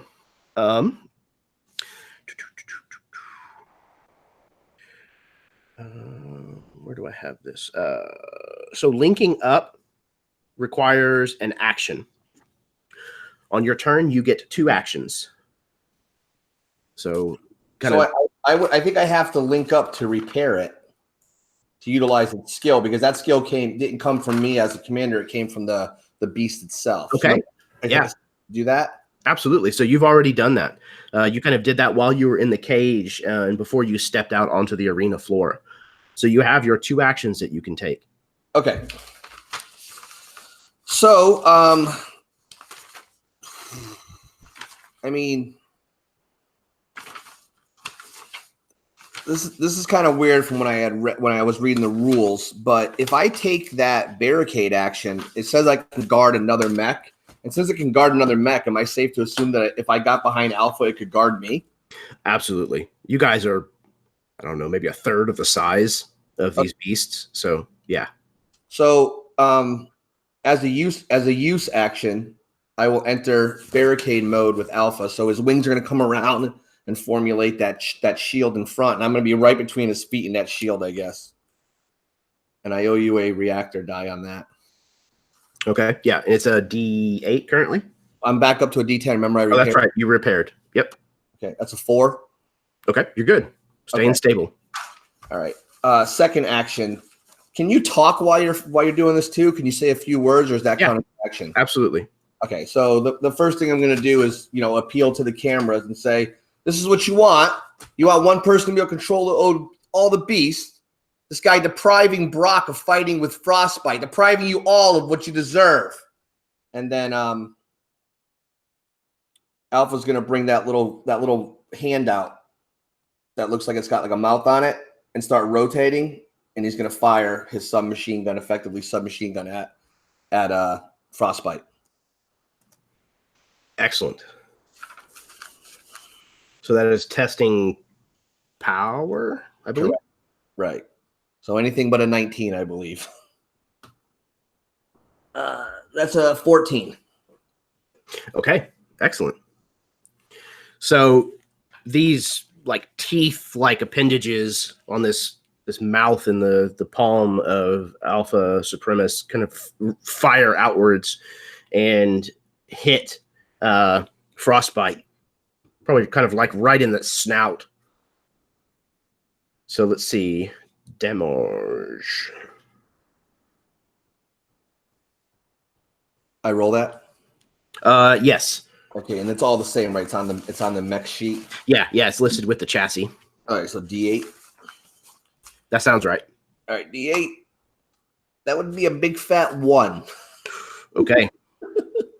Yeah, so almost with muscle memory from the last time that you must have fought, Frostbite kind of turns to the side, and for the most part, these just kind of rip through the top layer of his skin and do just a little bit of damage, but not nearly enough.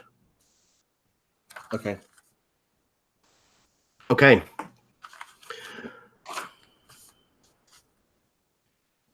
I think that's it. That's my 2 actions, and I've said what I wanted to say. I think I got enough out as what I could say in that time frame. Yep. So now that Alpha Supremus is kind of protecting you and is really the only viable target, Frostbite's going to attempt an attack called Restrain, and I need you to test power. Oh, God, I love testing power. 12. Excellent. So he reaches up with this massive hand, and the claws kind of retract partially, about half of their length. And then it reaches out and tries to grab a hold of the neck of Alpha Supremus and shifting its kind of primate type weight behind this arm, trying to basically just force Alpha Supremus down to the ground. And it's just not able to. Alpha Supremus is much stronger than Frostbite had intended. So with its other hand and its second action, once again, it's going to try to Talon and Tusk. So I need you to test mobility, please. Okay. So this is the one where you would have disadvantage on your attack, but I would have disadvantage on my mobility. That we had discussed that because you're not rolling for attack, it just washes out. Right, because you're in barricade mode. Yeah. Okay. So test mobility. A 1. Excellent. Right. Oh wait, that's good. Sorry, it's good. Yeah, in this game, that's fantastic. Right, okay. It's a critical success.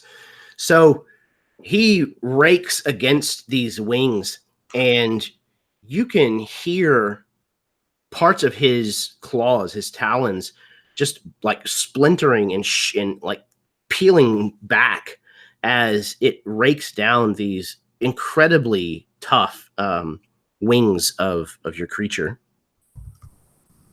It's your turn.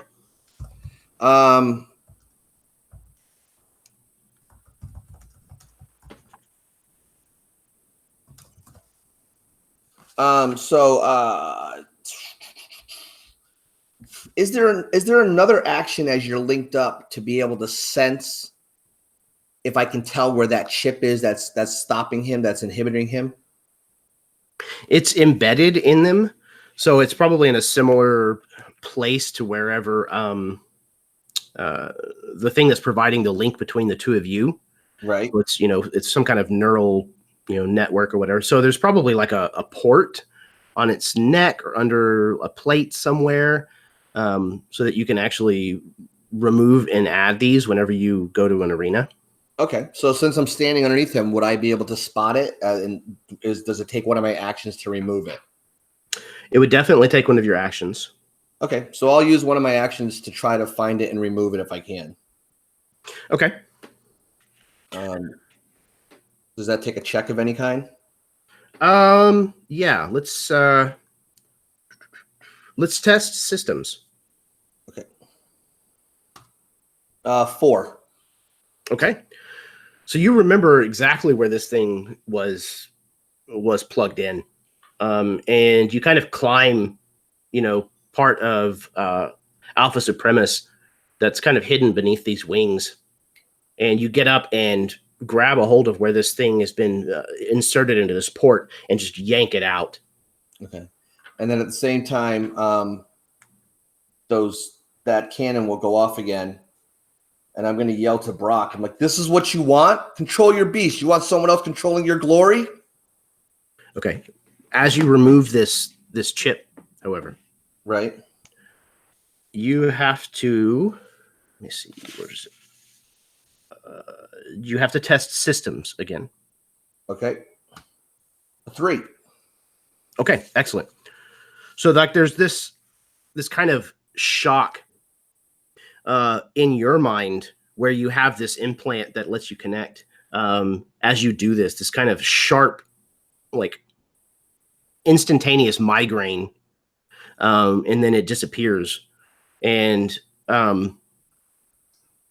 Alpha suffers from the same kind of thing. You see him kind of, like wince at the pain, but then it very quickly subsides. And what was the second action you were taking? So I tried to speak to Brock to try to get him to see if he can get Frostbite under control, and then I'm going to shoot Frostbite again. I'm going to shoot that, where the wings are. That hand comes out and like a rotating cannon. And this is just a power test. Yes. Mm-hmm. Okay. A 9. Yep. Okay, that'll hit. And damage die more than a 1, hopefully. A 2. A 2. And I'm going to yell to Brock, I can't keep pulling these punches. You look up trying to find Brock, and you find him, and he is seated not that far away from the ringmaster, and he has his eyes closed, and you can see that he's jacked into Frostbite at the moment. Okay. He is fighting. Okay. Okay, gotcha. Okay, so the tapping was just the command. Okay, got it. All right, I guess he's up. Okay. Once again, he is going to try to do this talon and tusk maneuver upon you. He's going to try it twice, so he now has to roll his reactor die. Oh, I have a reaction to that, I think.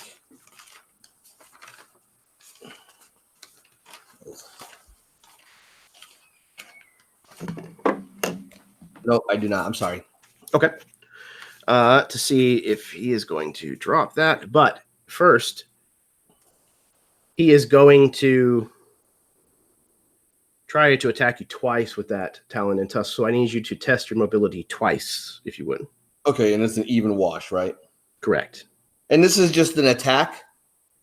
Yeah, basically it's just his claws and his tusks as he's just kind of trying to tear his way through these wings.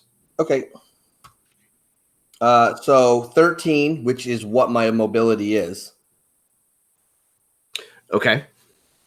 I don't know if that's a pass or a fail. I think that's It's a fail if you hit yeah, I it. think it's a fail. Okay, so failed 1, and the second one is a 3 again. So 1 failure, 1 success. Okay. So finally making his a little bit of purchase through these wings with one of these long talons, it kind of pierces a hole and deals 8 points of damage. Okay, I have 5 armor, so what does that do for me? You can spend that anytime you wish as damage is coming in, but once you have used it, it's gone until you repair and take time and all that kind of stuff. Okay, and just knowing this and whatnot, is it something I want to keep in reserve? Are there different blows that I want armor to absorb opposed to my hit points, or would I really not know? I mean, 8's a pretty solid hit, but you don't have to spend all of it if you don't want to either. Yeah, so I'll take 5, and then I'll put 3 on my armor points. Okay, so you'll have 2 armor points remaining. Right. Okay.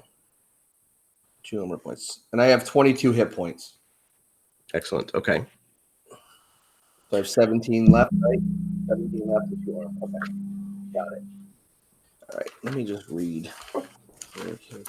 Now, oh wait, I take half damage in barricade mode, by the way. Excellent. Okay, so you would have only taken 4 coming in at you. I think I do. Let me just double check that. That sounds right from what I remember of barricade. Yeah, it's half damage and cover, so I only take 4. Correct. All right, so 3 on the armor still, and 1 on myself, so I go down to 21. Perfect. Okay. So yeah, this claw punctures through the membrane of this wing and just comes through far enough to actually scratch kind of down an exposed part of the arm that kind of is holding this wing out, kind of just barely drawing some blood from Alphas and Supremus. Okay. And you're up. So, how much of what kind of action would it be for I to have Alpha grab me with his offhand? Just a normal action. You wouldn't have to roll or anything. All right, and then my knowledge of all this stuff, has it ever been in any arena where that inhibitor on the beast like went foul and a beast jumped into the audience and killed people? I'm assuming it's happened before. Yeah, that's what led to the inhibitor chips being used. Right. So I have no reason to believe that I couldn't get picked up and then jump jet over to the game master, since he's a far distance, and swipe him on the following, like a next turn. Like if Alpha picked me up right now and kept shooting, and then next turn jump over to him, I have no reason to believe that my beast wouldn't kill him if I wanted him to. Yeah, now that you've removed that inhibitor chip. Okay. Okay. So with a use action this turn, I'll have him just pick me up with his offhand, still be behind his wings, and then he will shoot Frostbite again. Actually, I'm going to shoot Brock. Right? Because this beast is attacking me, so I'm going to shoot Brock. Yeah, for sure. All right. That would be a 12. Okay. So that's a hit. It is. And damage. That's a 6. Okay. So you point the weapon, this kind of hole in the palm of your beast that is ringed with these teeth, and start to shoot out. But before you do, at the last moment, you kind of shift the aim from Frostbite to Brock. And as you do so, you see the ringmaster pick up his cane and the top of it alights again with this kind of purple digital fire, and nothing happens. He continues to aim at Brock and looses this barrage in Brock's direction. And there's almost like this slow motion moment as these jagged razor sharp teeth cross the distance and shred Brock to pieces. The ringmaster has jumped to his feet in complete and total shock. What does This is possible. What does frostbite do as soon as that happens? Frostbite takes like a staggering step, like drops to one knee and reaches up and like grabs a hold of its skull, trying to figure out what's going on. Go ahead. Let me know when I can make another action. Go ahead. I'm going to jump jet over to that guy and swipe him down with the freaking short sword on the game master. Okay. So jump jets, does that... Because he picked me up last turn, right? The beast picked me up last turn, and I shot Brock, so he has me in his hand. So now I'm going to use jump jets, which effectively, I believe, gets you away from people without making an attack of opportunity. But I'm pretty sure I can just rotate him and jump to a far distance away from the beast, which puts me near the games master, right?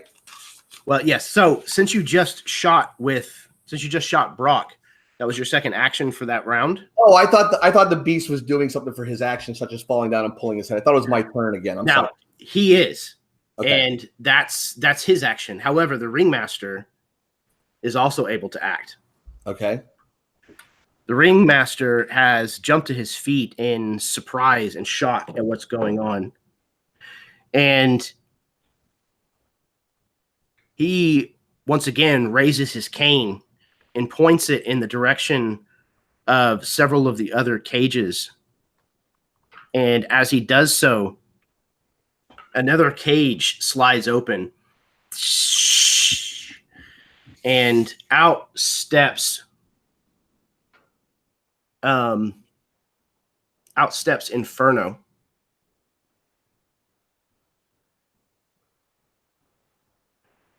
And with his second action, the ringmaster the ringmaster says, "Stop him!" And Inferno comes charging out of the cage that was holding him.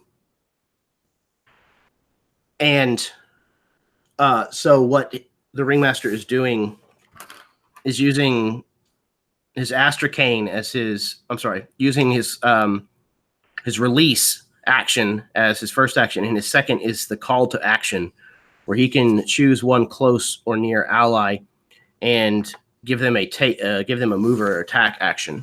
Yeah. Okay. So the same thing as the commander's ability. Okay. Yes. So okay. All right. I was close enough. Gotcha. Yeah. So this thing has opened, and Inferno comes charging out with these thundering gallops, and kind of rears itself up again, roaring, spittle kind of flying off of this array of teeth, trying to get in your way as much as possible. Okay. Now, effectively, I'm still in barricade mode then, right? Yes, because you have not jump jetted out of there. Okay. So, it is now your turn. Okay. I'm going to jump jet to the game master and attack him. Excellent. Okay. All right. So, I have to test my systems when I jump jet. Mm-hmm. So, D10. I rolled an 8. Okay, excellent. And then it's a power to strike him down with the axe or the sword. I believe I have a short sword. Yes, and he is a 4 hit die enemy, so you will get a +1 to any of your tests against him, so they'll become 1 worse because you are a 3rd level. Okay. Okay, so anything but an 18 or a 19 because I get to reroll 20. So here we go. 10. Excellent. Okay. So you managed to come down on the ringmaster. So damage. Yes. Come on. D8 time. Here we go. 6. 6. Okay. You watch as his astra-laced suit glows whenever you strike him, and it absorbs some of the damage coming in. However, this is a beastie versus a normal person. So the 6 damage that you dealt is reduced to 4 damage. But because this is beast to person, it's going to double it. So he's going to take 8 points of damage. All right. Did he drop dead? No, Oh, he did perfect. not. So, in the ready room, you guys have heard the sounds of fighting taking place not all that far away from you. You kind of expected it. There's the roar of the beasts. You hear the clashing of chitin and tooth and maw. You hear yelling, screaming. It's eerie because there's no sound of the crowd. Something you're used to, and this is bizarre. But then you hear booted footfalls right outside your door, moving rapidly, and there's a number of them.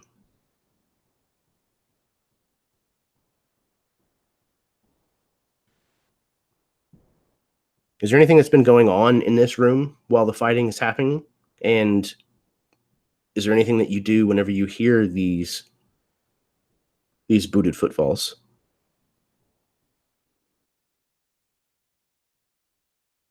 Was there like food? I'd be looking for food. Yeah. Again, like there's a fruit tray, finger foods, that kind of stuff laid out on the table nearby. Yeah, Darius would be doing that. Definitely. So Brenna has been leaning up against the wall, I guess, beside the door that Vega would have left from, and that Tremor closed. And she's just been kind of leaning up against there with her one foot on the wall, just waiting, arms crossed, waiting for something to happen, somebody to come in, tell them what they're doing, whatever. And when she hears all those footfalls outside, she immediately would fling open the door to see what's going on.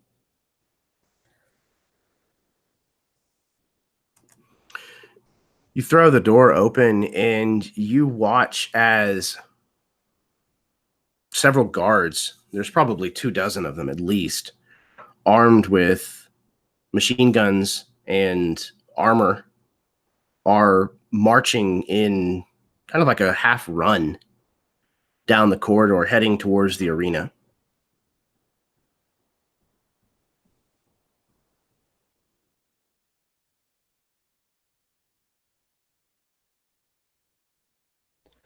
Seems Vega's making a name for himself out there.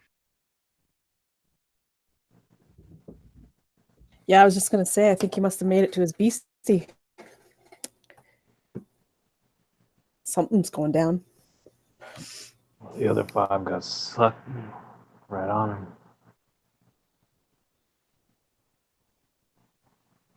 You think he could have taken 5 out? No, we'll know if the sound ends here pretty soon.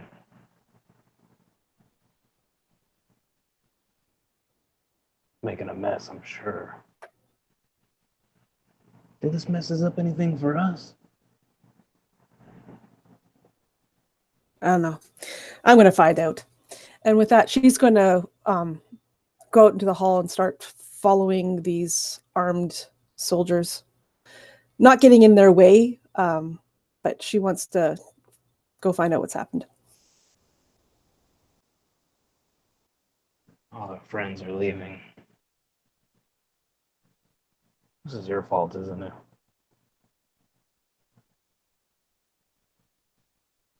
And hands you another cigarette.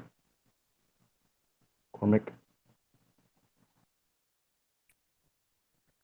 Well, I don't suppose we'll attract much attention if we follow.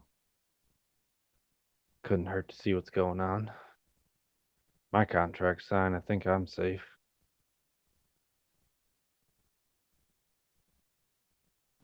Well, if it's not going to hurt our bottom dollar, it's going to hurt to have a look.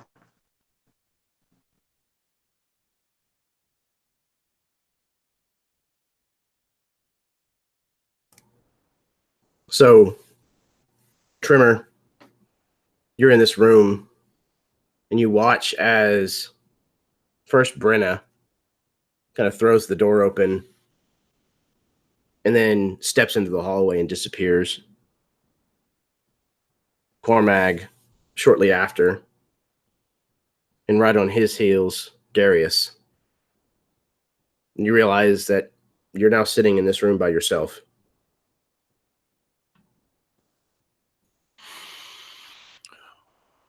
Once they're all gone, then I'll leave. Friggin' Cormag finished off my Aether thing, so I'm kind of in this like starting to scratch my head, and I'm not quite as boisterous as I was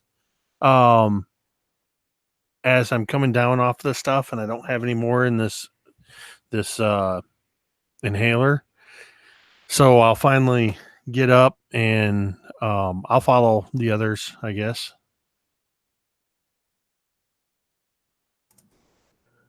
So the four of you kind of head into this hallway and are following these soldiers who are hustling down towards the arena. And they move straight past the turn-off hallway, if you will, the T-junction that leads to where you all went to store your beasties. They head to those double doors. They're opened, and they step out onto the arena floor. This is where we're going to take our break. So, 5-10 minutes, go to the bathroom, refill your drinks, kiss your spouse, smoke them if you got them, etc., etc. Thank you very much for tuning in this evening. Thank you very much if you are tuning in the future. Hopefully you're having some fun. These players are awesome. I cannot wait to see how the rest of this is going to pan out. It has certainly been a surprise so far. So sit tight, and we will be right back.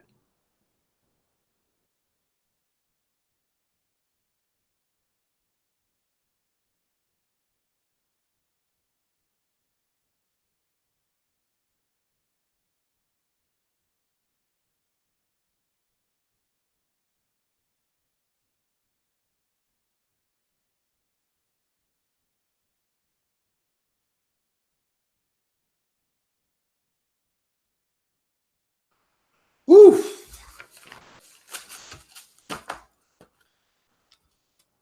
you guys can hear me and you haven't read that, I am sorry if I've taken away a majority of the time, guys. I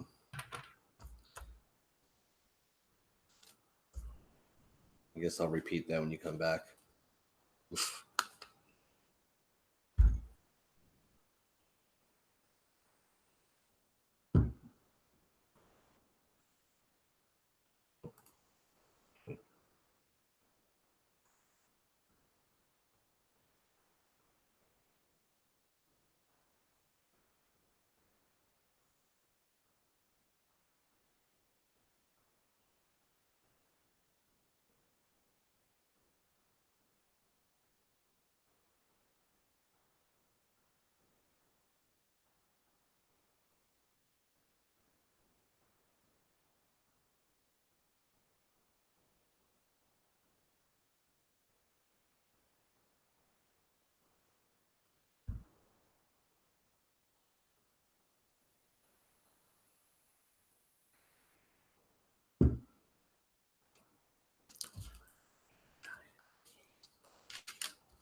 Hello, everyone. Welcome back. Hope everybody's week is going well so far. Hopefully you're having a kick-ass Tuesday, if in fact it is a Tuesday, whenever you watch this. It's always Tuesday whenever you watch this.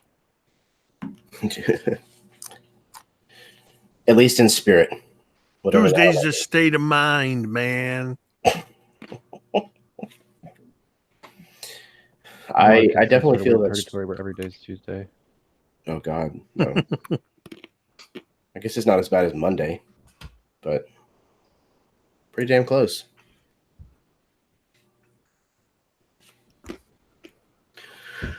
All right, we'll give. I'm not sure if Chad is back yet, so we'll just give him another couple minutes to. Hi. Oh, he's here. Excellent. Okay, so everyone has returned. We can get back into this if you guys are all ready.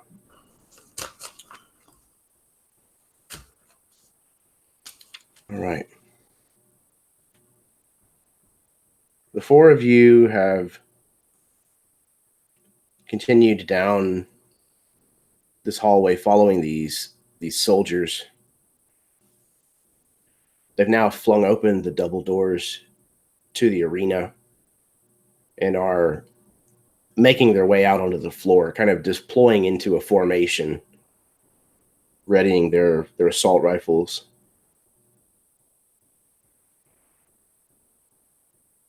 What are the four of you doing?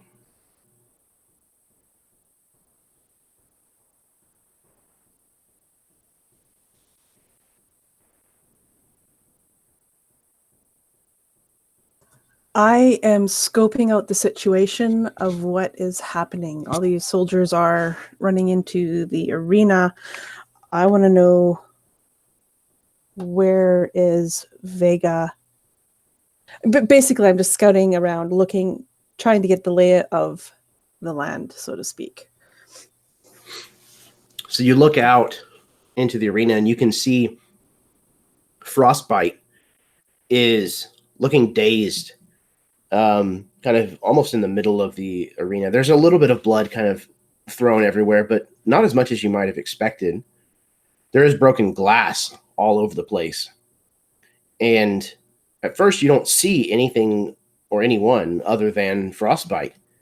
But then you kind of shield your eyes against kind of the bright arena lights and look up into the stands, and you can see what you think might be Vega kind of held in one of the hands of his beastie.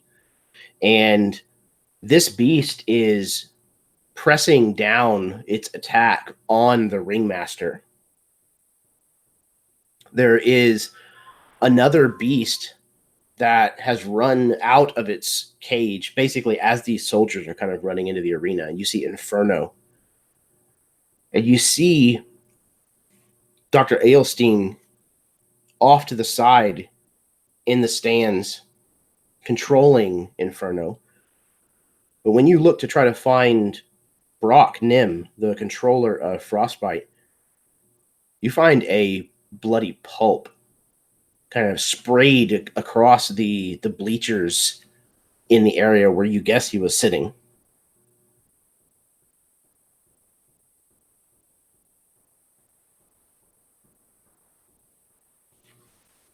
Anything that the other three of you are doing?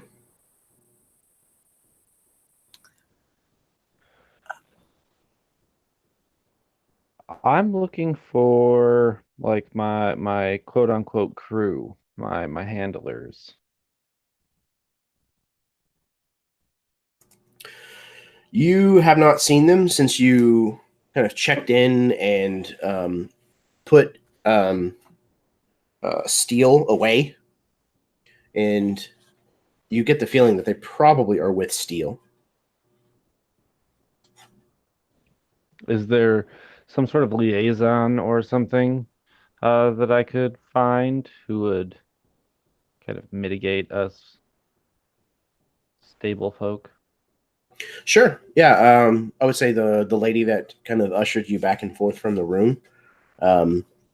She's certainly not in the arena, but she's probably back in the hallway. You passed like an open door or something with her in it. Yeah, I would approach her and kind of knock at this door. She kind of looks up. Looks like she's busy with paperwork of some kind. Yes? Doing paperwork now? I don't mean to take up too much of your time. What is going on? I assume one of the fights is happening right now. Are we sitting in the room you left us in? What do we... You will be called whenever it is your time to fight. Very well. Thank you. I'll leave. I come bursting up right behind him at that moment, and I'm just like Mouse in the Matrix. Dude, Vega is fighting the ringmaster. Brock is a mess. He's up in the bleachers. What? She kind of stands up at the desk that she's at. Oh my gosh. Brock is all over the bleachers. Frostbite is a day. It's crazy. Vega is alpha. And he's, oh my gosh. I need to get in there. She points. I don't want to go in there, but I need to grapple in there. She points at Trimmer and then looks at you, Cormag. Please tell me he's high. From what I've seen, I think he's right. No. She kind of comes around the desk and starts kind of making her way towards the arena floor. I would move out of the doorway so she could pass, kind of look at Tweaker and give him a smile. She walks up and sees kind of what's unfolding, and the soldiers arrayed everywhere. And she says, "What are you doing? Shoot the damn thing." So these soldiers are going to attempt to fire at you, Alpha Supremus. Can Alpha pick up the Game Master and put him in front? There's a handful of bullets coming this way, and they're aiming at center mass of the Alpha. I'm wondering if you could just kind of pick it up and put him in front. I don't think you can outside of your turn, unless you have some kind of reactionary action that you'd be able to take. No, I don't think there's any kind of reaction to do for that. Okay. So, I mean, as a use action, I can choose a mech. As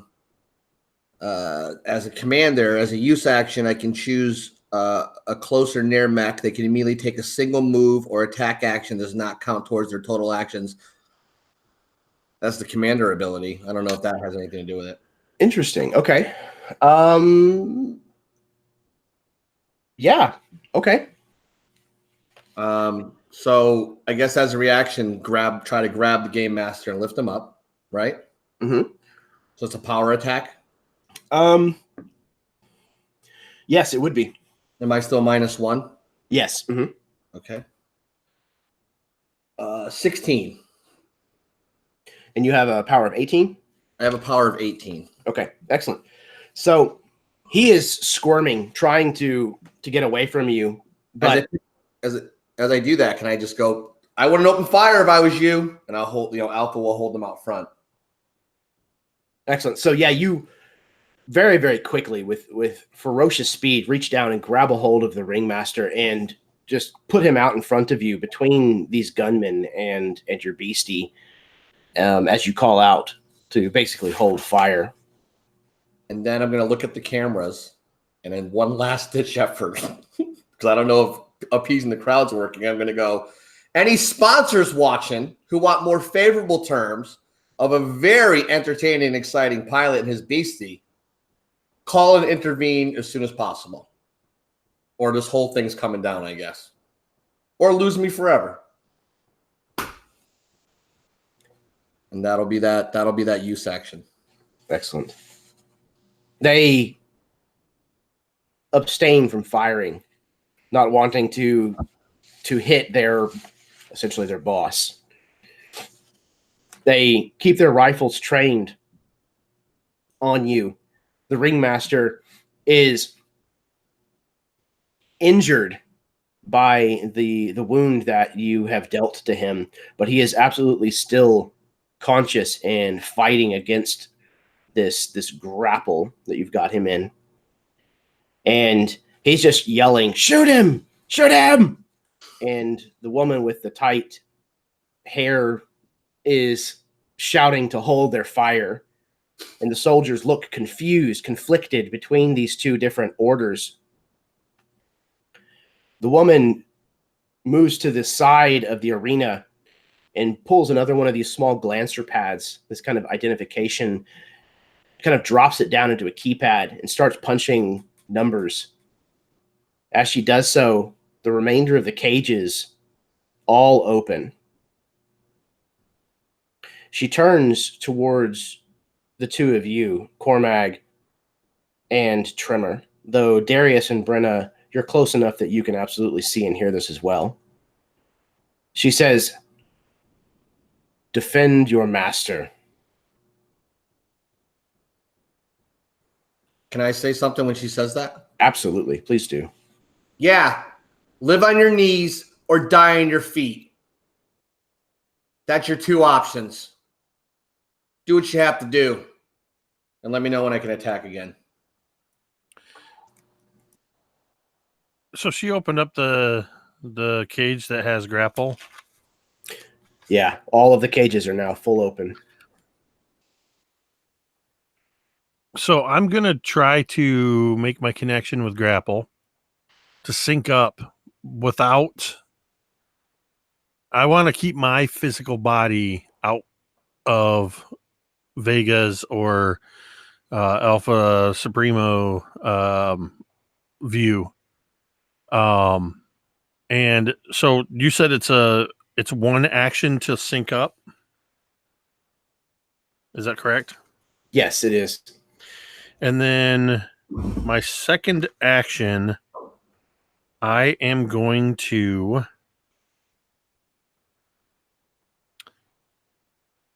immediately attempt to use I'm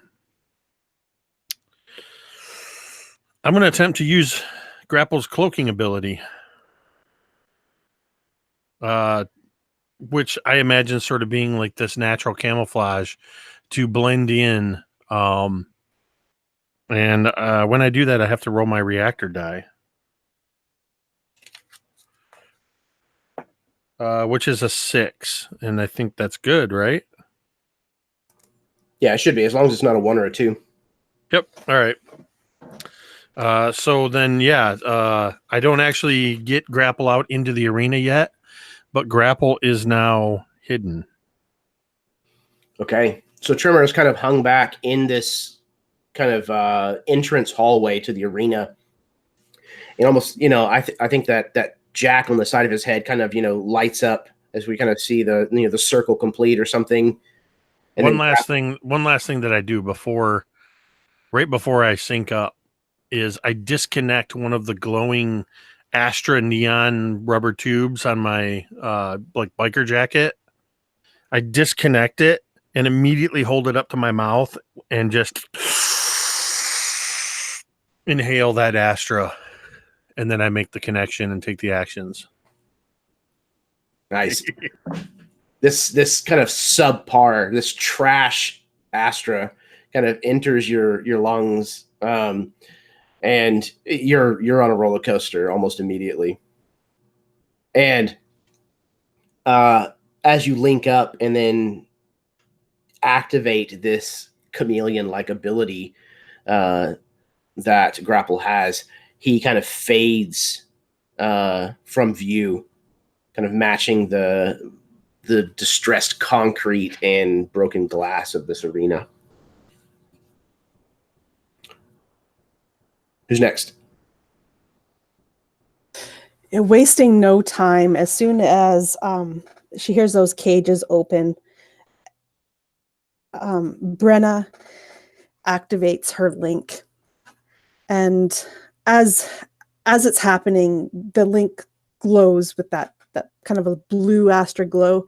But not only that, the entire sides of her head, those that were shaved, you didn't see it before, but now all of a sudden lines of blue Astra just kind of light up on both sides of her head in a pattern that makes her look like her beastie herself. It's got like the patterns of its face and even those horns that it has on its head.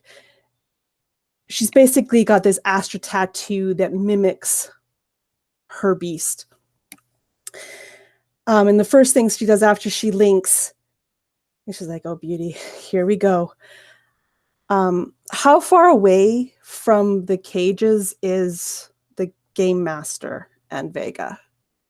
Well, I guess Astra and Alpha Supremus. So their skirmish is far from where you will be coming out of your cage. Okay, so as the second action, she take the move action to move, I guess, one range band. Okay, so now it would be near from you. Yeah, and that's my 2 actions. All right.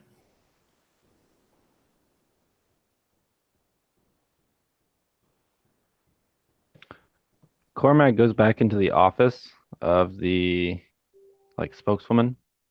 Finds probably like a love seat or something that's in there. I don't imagine it's just her desk. There's probably some like nice seating for guests, and I'm gonna like kick my feet up on that, kind of lean back and activate my link as well. Okay. Yeah, so you jack in, connecting with steel.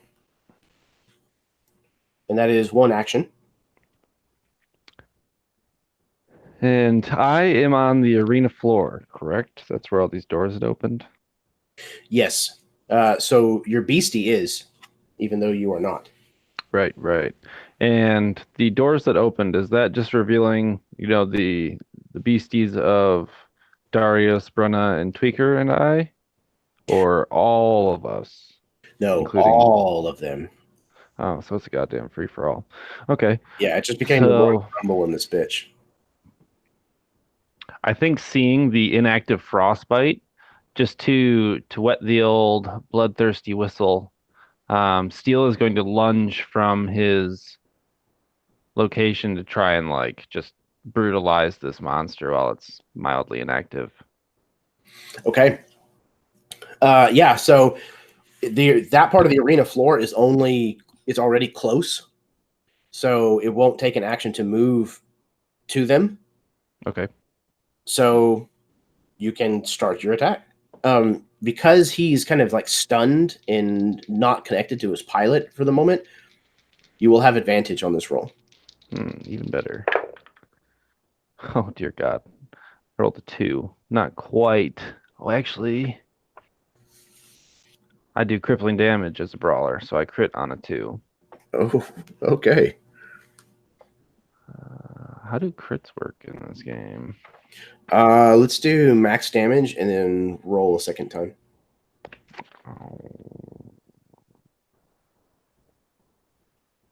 Okay. I don't know how it's normally done, but I think it's just roll 2 dice, but god damn. So 8 plus 7. 15 damage. Points of damage. Let's see. I think these are tier 3. So it's how much? 17? 15. No, 15. Okay. So you have not killed Frostbite, but you have maimed it. So what does that look like? It's almost like in a fluid motion, like in my mind as I lean my head back, it's me lunging out of this reserve unit, kind of like breaking some of the glass that's kind of shifting down to release us. And as I lunge forward, the talon claws of Steel latch into the flesh, and his head is very very similar to the show, and she buries her face into the neck of the other beastie. That's what I'm doing, is I'm tearing into the flesh of this thing, ripping out vitals in the clavicle and neck area just to coat myself in a red I guess I don't know what color blood this thing has, in a viscous sheen of viscera. Yeah, and this creature howls as this pain kind of courses through its body as you nearly rip this thing in half.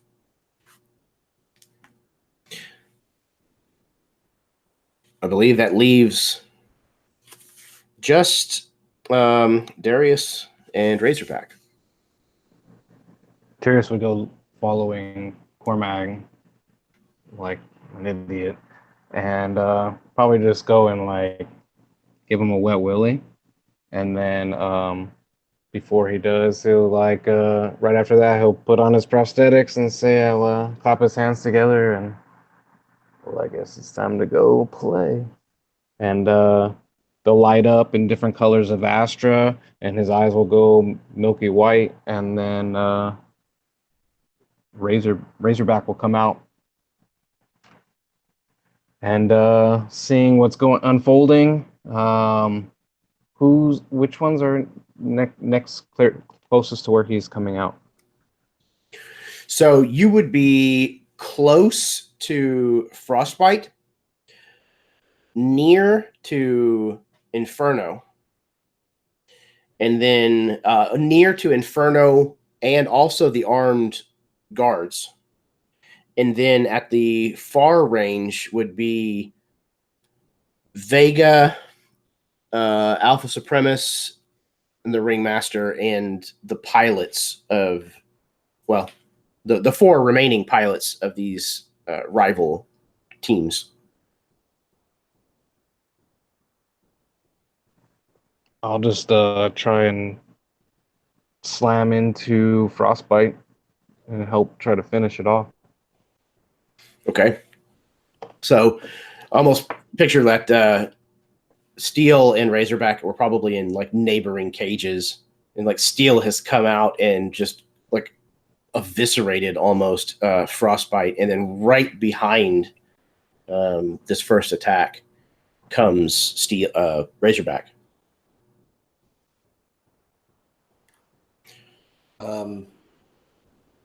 So at that point, are the four pilots that are the rival pilots that are sitting down? Are they all with their eyes closed, or can they hear me, or what? It's kind of like a semi-conscious state. So I'm just gonna say is rivals are rivals. They had Game Master was gonna kill me first, but killing each other is not the way.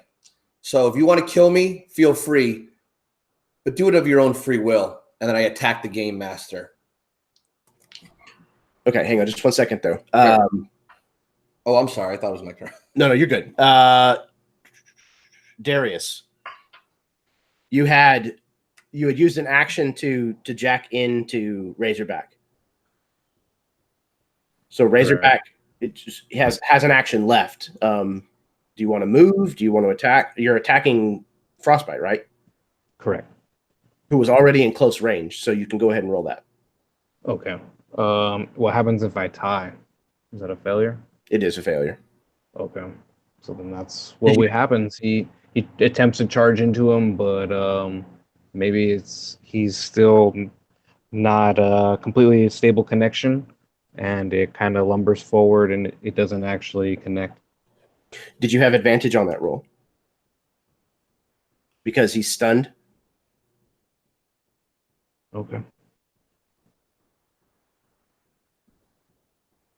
No, that's worse. Okay. Yeah, the connection just hasn't completely solidified yet between you and your beastie, and the attack comes out and kind of rakes across his thick hide, but just doesn't do anything to him. Okay. So,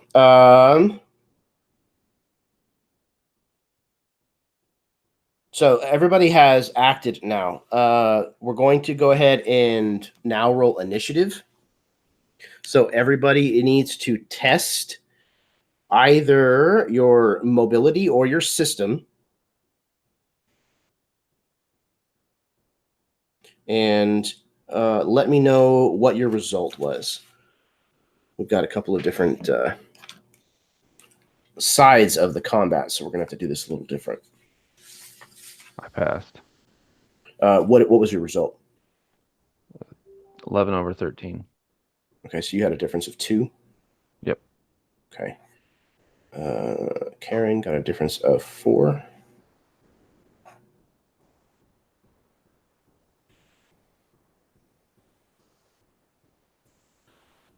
Okay, so Jake got a difference of 0.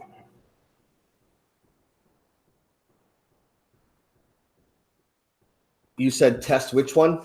Either mobility or system, whichever is better for you. Yeah, so whichever one's higher, right? Correct. Okay, so I'll test against system. Okay. That's a natural 20. Okay. Oh, I can reroll test on 20s. Okay, there you go. Base rolls. Oh, much better. That's a 2. And what is your you tested mobility? System. System. What is your system? 14. Okay, so you got a difference of 12. I'm reading that right, that ability to reroll 20s, right? On the striker, adaptive robotics, when you roll a 20 on a test, you can choose to reroll the die. Yeah. Mm-hmm. Okay. All right. Absolutely. Okay. So we're going to... Perfect. Okay. So Vega and Alpha Supremus, you get to go first. Okay. So I didn't say that yet, so I can use that same action to say that to the pilot sitting beside me. Yeah, absolutely.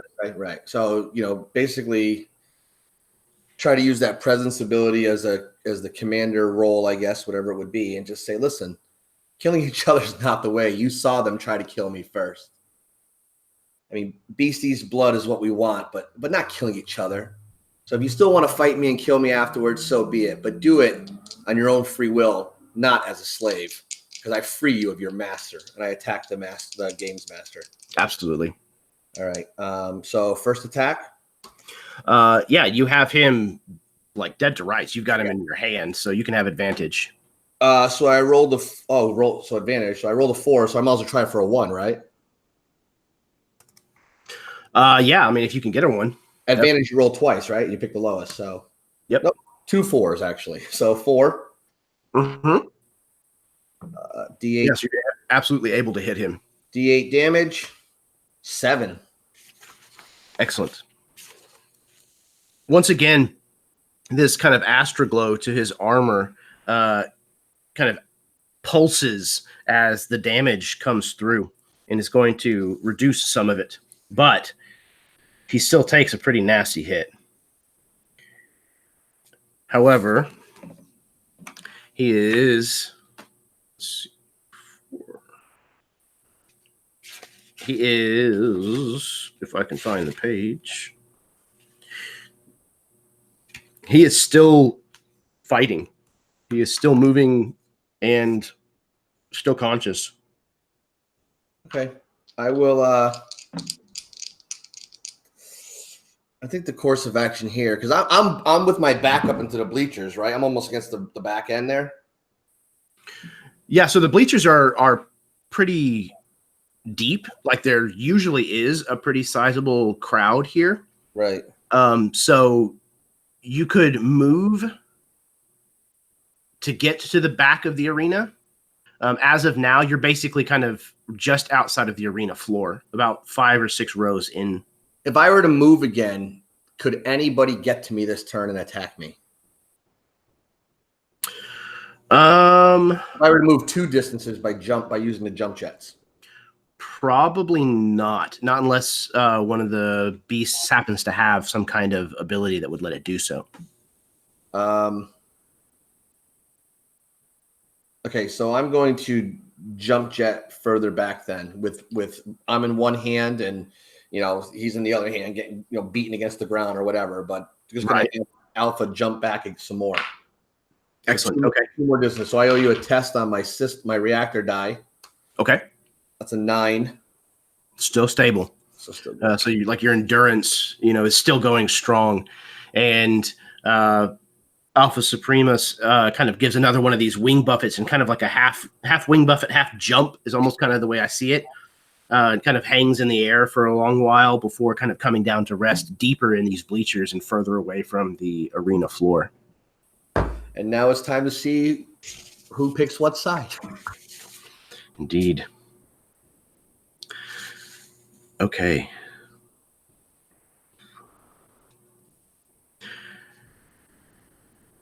The ringmaster is going to hold for the time being. The goons are going to open fire, and there's quite a bit of chaos that's unfolding on the arena floor. So about half of them turn and fire at Steel as he attacks Frostbite. The other half turn their attention towards the retreating Alpha Supremus trying to fire. Alpha Supremus is is now distant from them. No, wait, they were further away from where the cages started, so they are far. Would I be distance +1? Because they came from the same door as me, and I was already far. No, everything like distant is the furthest the range bands go. Okay. But they were near whenever you guys came out of the cage, and you've moved 2 range bands beyond them from where you were. So they are now far from you. So their assault rifles will be able to reach you, but you have quite a bit of cover between them. Cover gives advantage to you on your tests, I believe. Can I ask where my girls are, if they would play any part in this or no? Oh, goodness. I don't know. Would they be like maybe back in the ready room? They might have been hanging outside of the room where the janitor was, staying close to Alpha.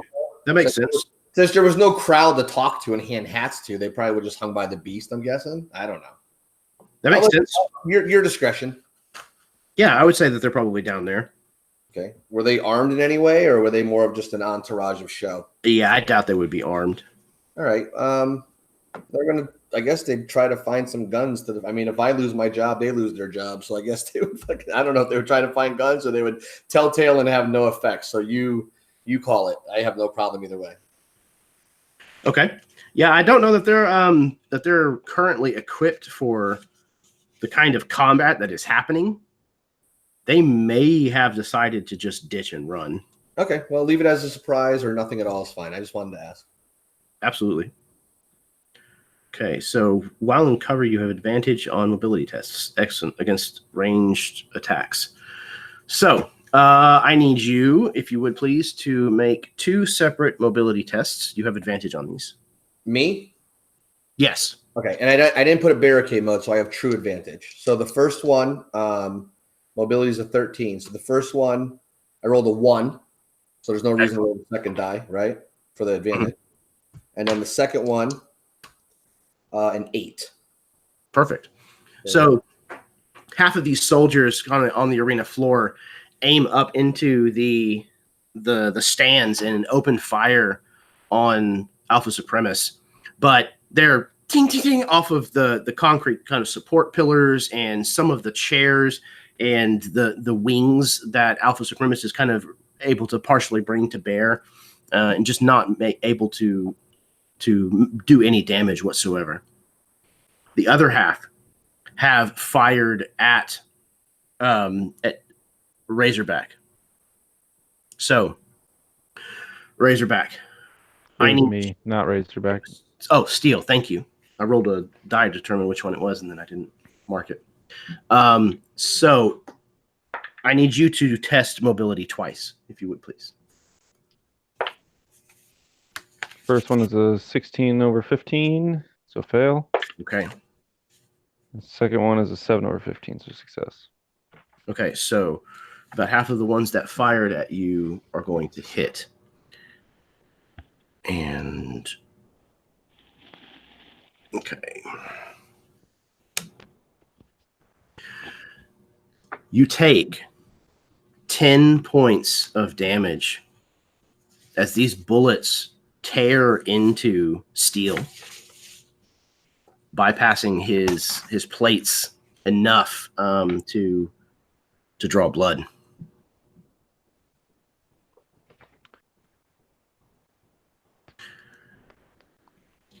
Okay. Frostbite, injured, wounded, tries his best to reach up and attack Razorback as steel is taking this gunfire. So Razorback, I need you to test mobility, please. Pass. Okay. He kind of weakly reaches up, kind of swiping at you, comes nowhere near you. The others, Mind Melt,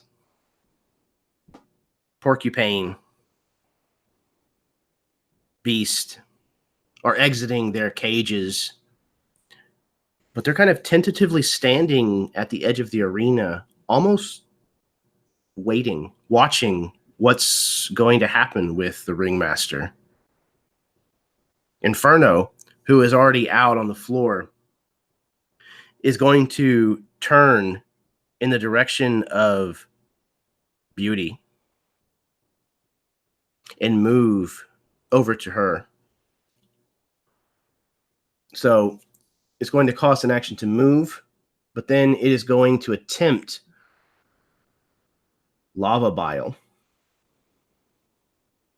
Inferno opens this kind of ringed maw on this giant head, and you can see this glow of orange kind of come up from its throat and exit its mouth in this spray. So I need you, please, to test mobility.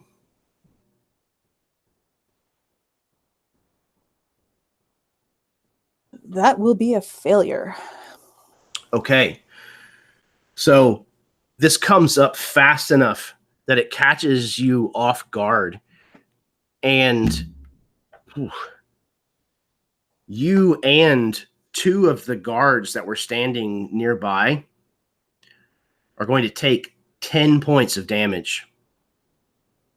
The two guards effectively melt in front of your eyes. This effectively lava kind of spews onto them, and their armor and weapon begins to just fuse with their bodies, and they collapse into heaps of burnt and melted,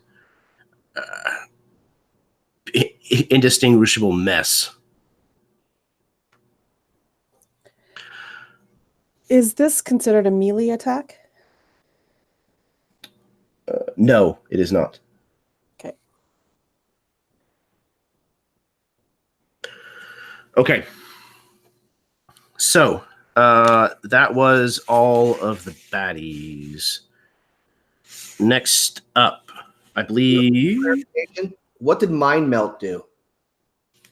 Mind Melt and Porcupine and the Beast are the ones that are kind of hanging at the edge. Okay. Yeah, they're staying neutral. Okay, thank you. Yeah, they seem to be staying neutral for the moment. All right. Okay. So the one who got a difference of 4, yes, was Brenna. So Brenna, it is your go.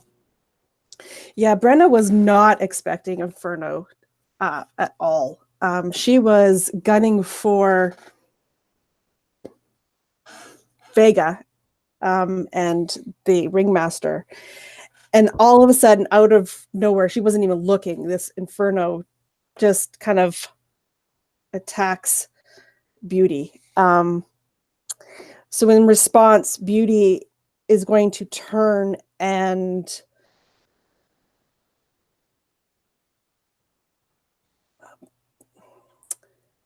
attack Inferno, lashing out with her claws and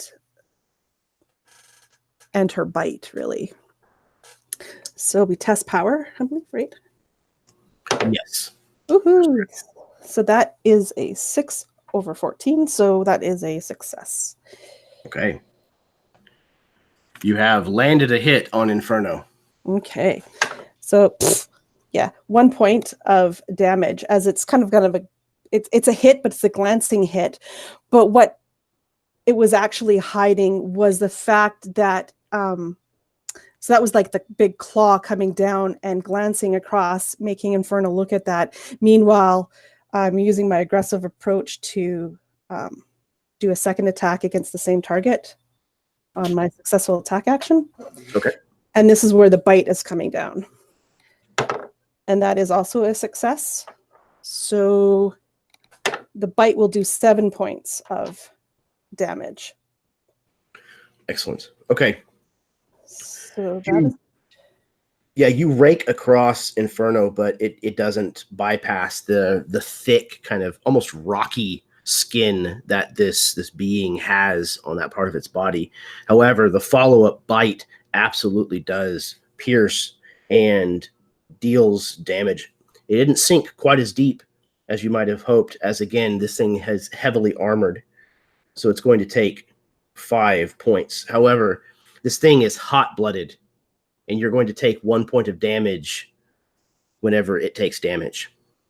yeah, so basically she's biting this thing and the damage, like the heat sears off, and part of her chitinous plates will disappear as she soaks it up with armor points. That was my one action. So as a second action,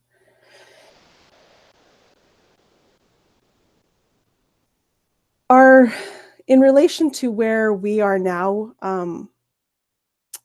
what are the other, like the guards and the other beasties? So the other 3 that have just stepped out of their cages would be near to you. The guards are close.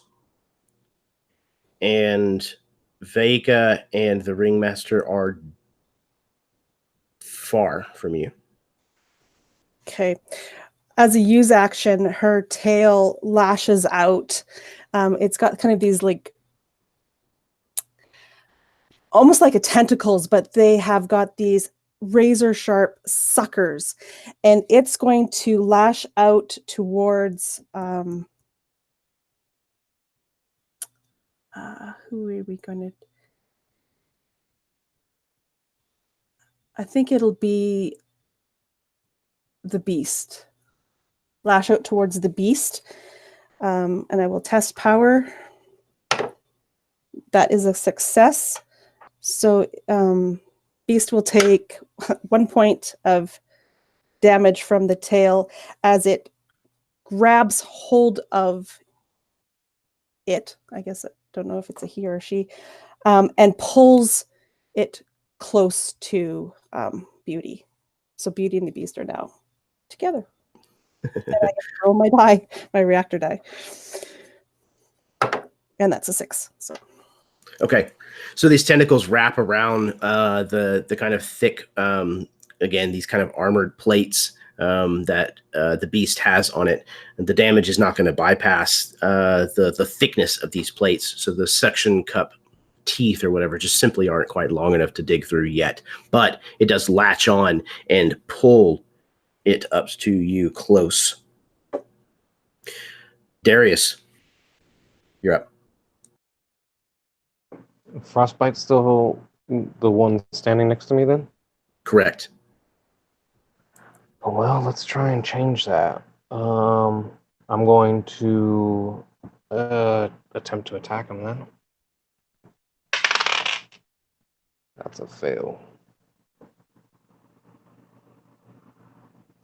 Yeah, he's not very good with his hands. He's more of like a grappler where he charges. So he tries to strike at him, but he gets evaded and is blocked. and I'll try and use to swing with the other arm as in my other action. Another fail. So instinctively, it's like they're boxing, and he throws his left and he throws his right, and they're both blocked one after another. And do you have something special that will let you do 2 attacks in a round, or do you need to roll your reactor die? I need to roll a reactor die. Okay, please do so.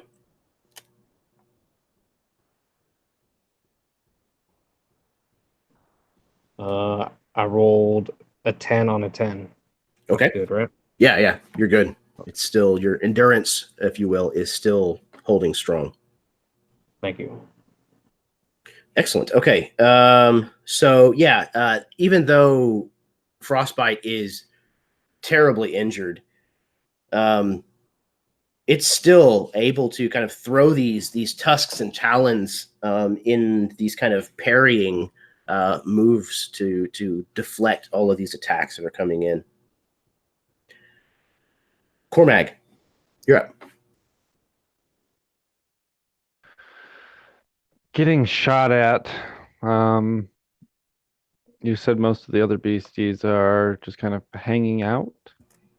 Yeah, like they've exited their cages and they're like hesitating at the edge of the arena. One of them has now been grappled and pulled kind of across the arena floor to engage. But Mind Melt and Porcupine are still kind of like hanging out on the fringes.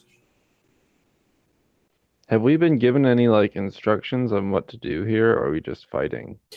The woman who is painfully appointed told you to defend your master. And Alpha Supremacist said not to attack anymore. Live on your feet or die, or live on your knees or die on your feet. Yep. Okay. But Alpha Supremacist is like way far away. Yes. He would be from you distant. Distant, yeah.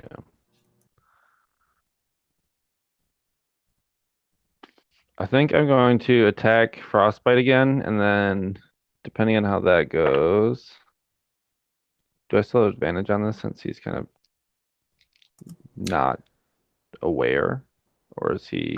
No, he is aware now. Okay. Oh dear. 9 over 14 Yeah, that'll hit. for a total of 5 damage. Okay. So once again, you managed to pass his relatively thick like skin and fur that seems to protect him from the worst of things. He is on death's door, but he's not dead yet.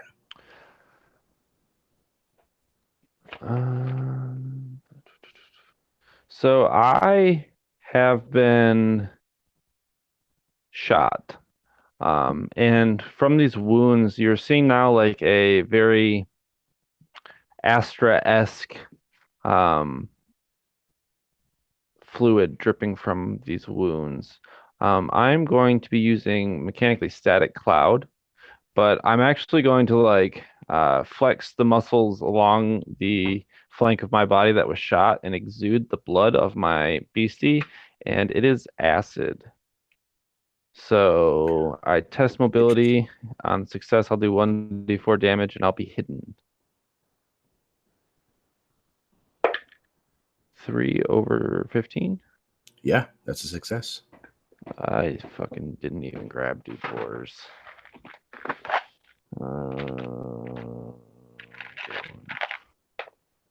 4 damage as blood kind of leaks out of me into the matted, bloody fur of Frostbite as I leap off into the crowd.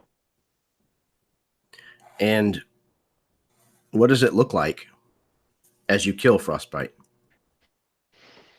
I really think it was more so like narratively my first attack, where like I have like, been digging into the flesh of his neck.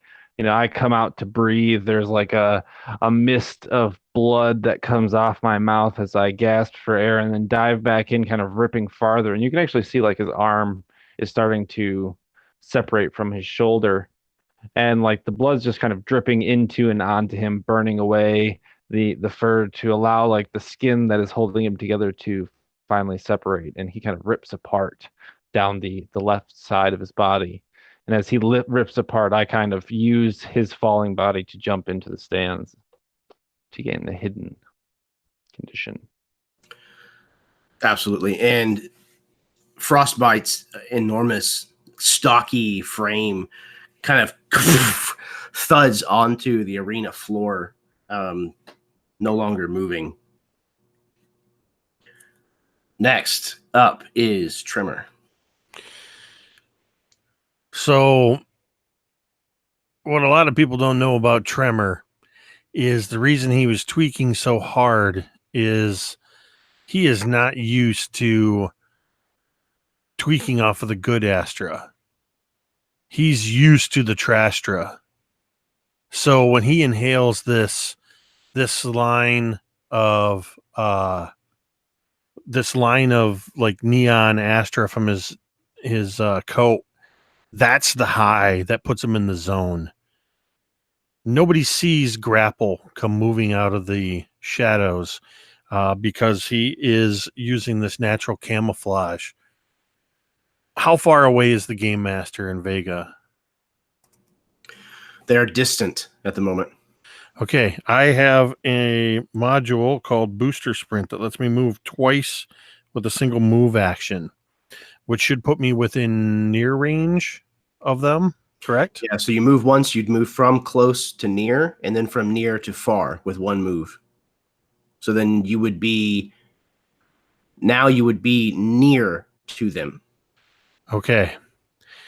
Still completely hidden by this cloaking. Nobody can see as this almost arachnid with a humanoid upper torso.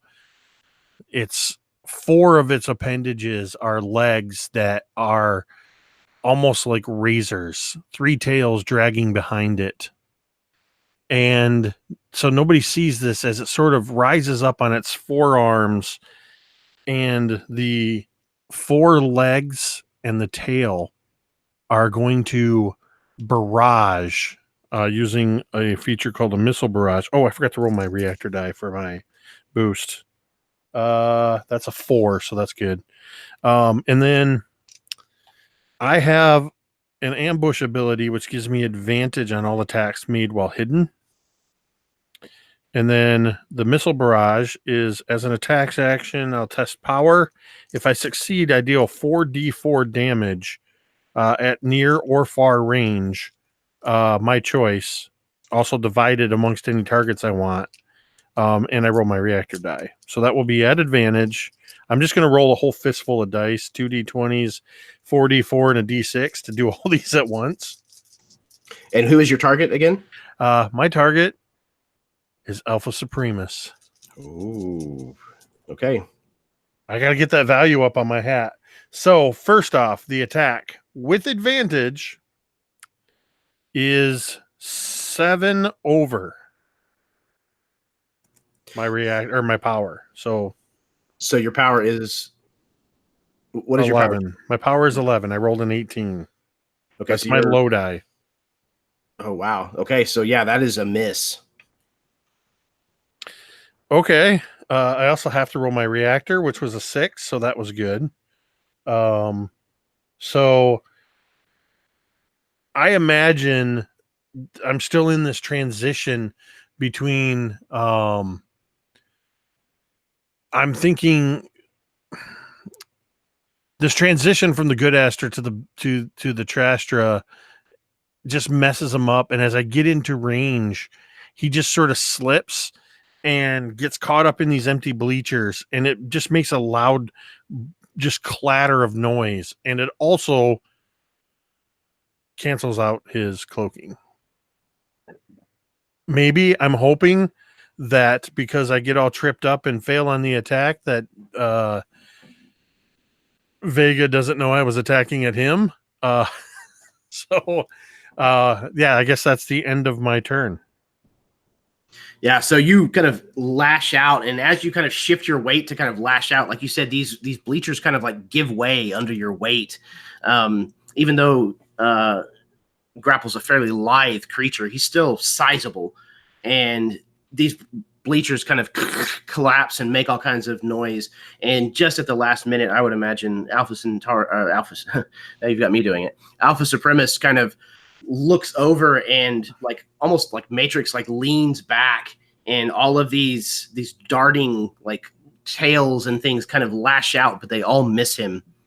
And he's absolutely aware that you were attacking him. Nothing hits the game master that's still in his hand.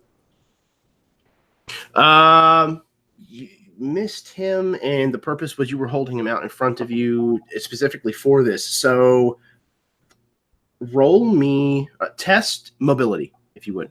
Test mobility. Roll the 12.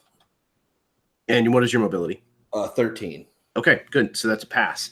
So then, yeah, let's. So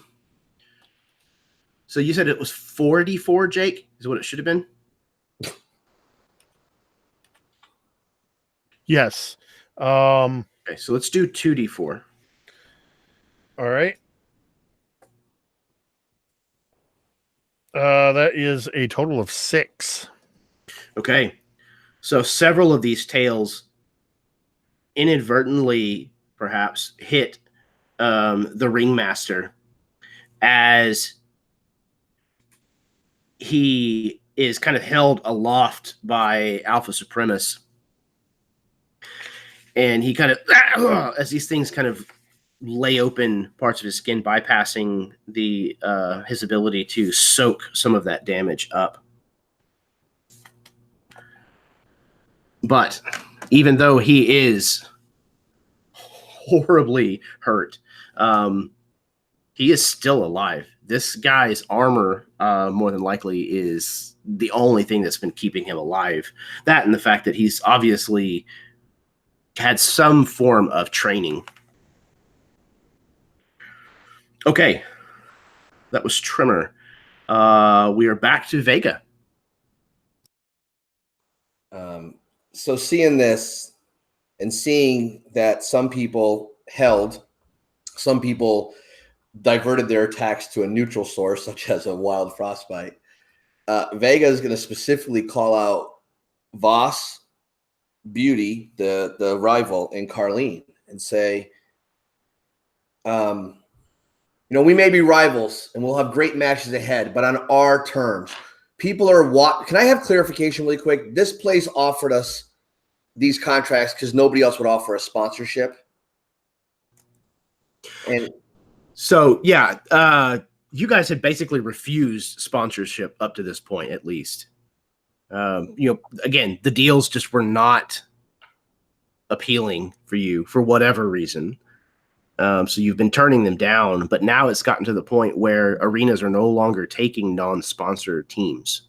Okay, and are there any sponsors out there that are like, man, I hope I can get sponsored by that guy, but they're like, no, are there any, like, I don't want to say good ones, but ones that are more, that we know that are more, basically, if we've been turning down offers, were there some that were much better than what this guy offered us? No, this offer was by far the most lucrative one that you've received. Okay. All right.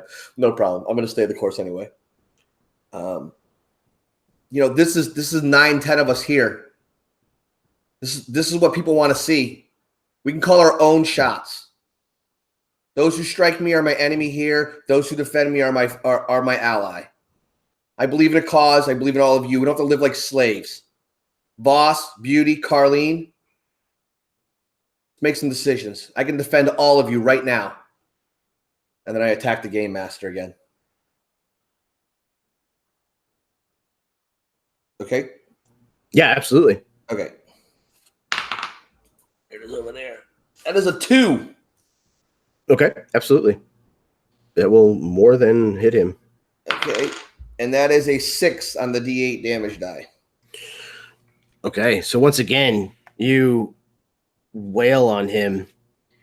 He is fading. He is faltering. You can feel every once in a while as you're moving him about, his body kind of almost goes flaccid for a moment before he kind of almost like regains himself, his composure. and is attempting to still fight. So I think that was only one action. It was.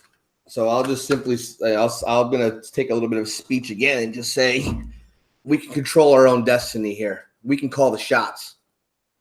If it's about the money, we can get our own money. Look at what we can do together. Stand down. Stop attacking each other. Call the shots. And I'm going to go into Tremor's right in front of me. Not Tremor, but his beastie. Oh, his beastie. And I know that he tried to attack me. Yes. Yeah. Okay. I go into barricade mode. So my reactor die is a 6. Yep. Or not. No, No. strong. Okay. So we're good. Okay. So yeah, you kind of almost cage up again behind these wings of yours that are very, very effective as you enter barricade mode. Beneath the wings, the ringmaster is attempting to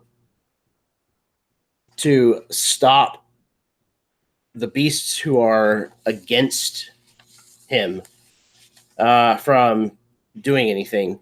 So he is going to use his cane he kind of reaches up and flips a switch that's almost completely hidden in the design of this cane.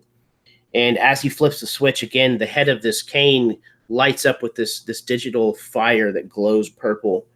And he is enabling an attack called Inhibitor Chip.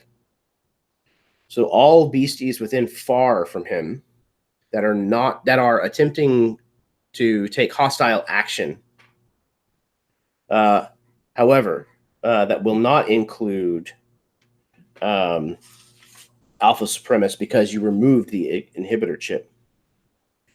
Is he saying anything to me? Is he like, okay, you win? He's not saying nothing, right? He just fucking doesn't care.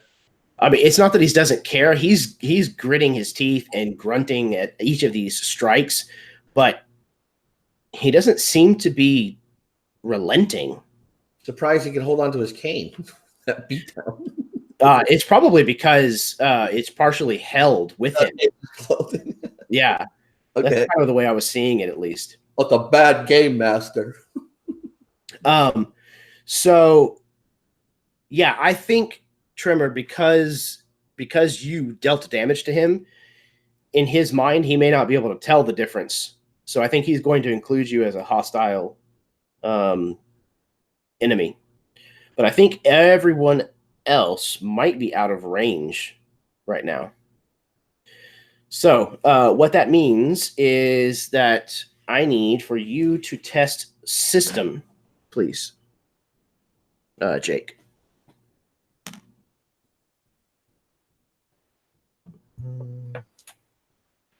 I got a 5 under a 12. Excellent. Okay. So you have this small jolt in your brain as this connection between you and your beastie is kind of like pinged, if you will, by this inhibitor chip. But very quickly it fades and you're able to maintain control. I grin as I jolt from it, tweaking off of it. Awesome. Okay. Porcupine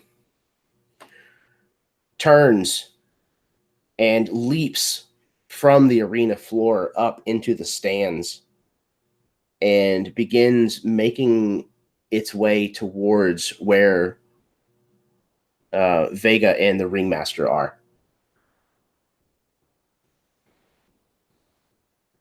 Okay. Mind melt. Do I understand that Porcupine comes up next to me and then doesn't attack me? Porcupine, yeah, has basically made its way up into the stands and is so effectively using its actions to move. Okay, so could it have attacked me if it wanted to? It does not appear to, no. It's No, no. kind of like just reaching. So I don't know if it. So I can't determine if it's trying to help me or defend me or coming to attack me at this point. Right. Yeah. As of right now, it's unclear. Okay, because I was going to include it. Because I can include one mech into my barricade, but so if I'm not sure of that one, then no, she's out. Okay. Fair enough. Mind Melt moves blindingly fast and is able to reach far locations in one move. So Mind Melt is almost this humanoid-esque body, this bipedal, two-armed body. It almost looks like it's been constructed. And the skull of this creature is very similar looking to the way I've kind of seen Alpha Supremus in my head.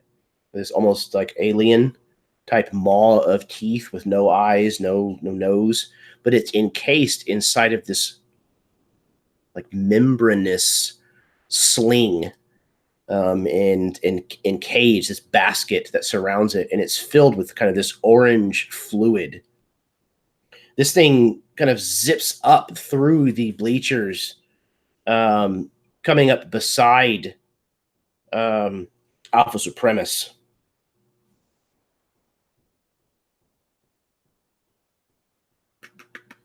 But that is all that it can do as well. So same thing. I couldn't tell if it was going to attack me or stand beside me. This one has come up outside of you and is simply, you get the feeling, not attacking. It certainly had the capability of doing so, but it's not attacking because you get the feeling that maybe its target isn't readily accessible. You think it's probably after the ringmaster. Then I'm going to, if I sense that, so consciously I can sense that this guy is listening to my words. I know for a fact that Heron Voss, Mind Melt, wants to get rid of the ringmaster as well. Can I safely assume that? That's the impression you're getting. Okay, I shift my wings a little bit to enclose him into the barricade. Okay. Well, I can shield him a little bit. I guess he doesn't get to be right next to me, but he can take cover and half damage from my barricade effect. Right. I'll include him. Okay. Okay. Absolutely.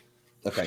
So, yeah, you kind of open the wings just a bit. Mind Melt has approached, and he is going to go ahead and use his ability called Lightning Arc.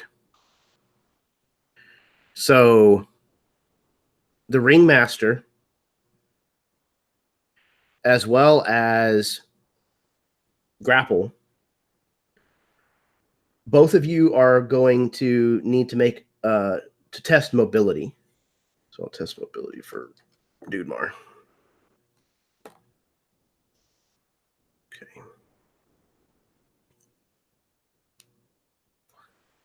6. My mobility is 8. Excellent. Okay. So lightning comes out of this like basket. It kind of builds as a charge along the curves of this like basket that holds this sling before it then kind of arcs down the constructed arms of this creature and then lances out first towards the ringmaster. Somehow it misses the ringmaster. There must be like one of these metal bleachers or something nearby, and instead it arcs to that, and you hear this kind of loud electrical noise, and it then leaps from that location to you, Grapple. But same, there's a metal bleacher near you, probably one of the ones that you upturned whenever you stepped on it. You know, its leg is kind of broken and pointed up, and the lightning instead arcs into that, missing both of you.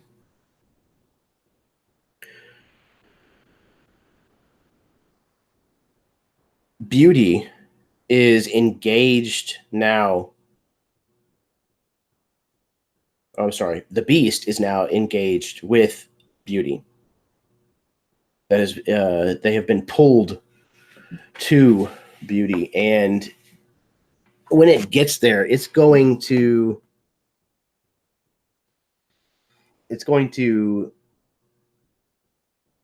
do an attack called Maid of Blades. I need you to test mobility, please. And I'm at disadvantage because of my Yes. hack. Thank you. So I rolled a 4 and a 6 on my dice. So that is a success. Excellent. Okay. So it begins this Maid of Blades attack. And again, it's almost like this whirling vortex of the blades that it has on its arms, as well as this large bladed crest that it has on its head, just trying anything it can to slice into you. And it's not able to do so. You're just dodging left and right, and it's just tearing the concrete apart all around you. Okay, let's see. Mind Melt. Inferno. I think Inferno is still also engaged with you as well. Is that right? Okay. Inferno is going to try his luck with Rending Claws. You'll need to test mobility again, if you would, please. Okay, that is not nearly as lucky. I got an 18 and a 19 on the die. So Okay, so not a critical against you. But I failed. But definitely failed. Okay, so you are going to take from the Rending Claws 5 points of damage. Okay, so one of those is going to be the last of the shield arm, like the chitness plates that are on that one arm of Beauty. And so that is done. You said 5? 5, yes. Yeah. So the rest will go through. Beauty is bleeding in places where she's not supposed to. That was a melee attack. As Inferno does that raking claw, what happens is he got her good, and the blood from inside her sprays back upon Inferno. This blood is caustic, and so exothermic plating is basically what we're doing here. He's going to take a d6 of damage, so 3 points of damage as this caustic blood splashes back on him. And I will roll my reactor die, and I got a 3, so we're good there. Okay. Yeah. Turnabout being fair play. Now your caustic blood kind of sprays up in his face, and though his thick hide protects him from some of it, there is definitely some corrosive damage that's caused to the exposed parts of his flesh. All right. So that was all his turn. The soldiers are going to... The soldiers have actually fallen back. They seem to be very confused as to who is enemy and who is ally at this moment, as well as the conflicting orders that they were already receiving. They are like making an ordered retreat away from the arena floor. Okay. Did I get all of my beasties? As they're retreating, can my girls give them alpha hats as they run by? Absolutely. They're like, we have all these hats. We need to give them away. One of them says, damn, I wish I'd gotten that guy to sign this. Okay. All right, that brings us to Brenna's turn. All right. This guy, I tell you.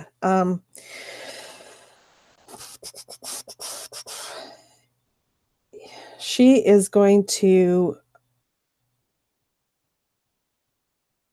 Yeah, she's going to lash out at Inferno. He started this, so she's going to try to end it. We will rake him with this no longer shielded arm, but big claws. And we got a 19, so that's not good. That's a failure.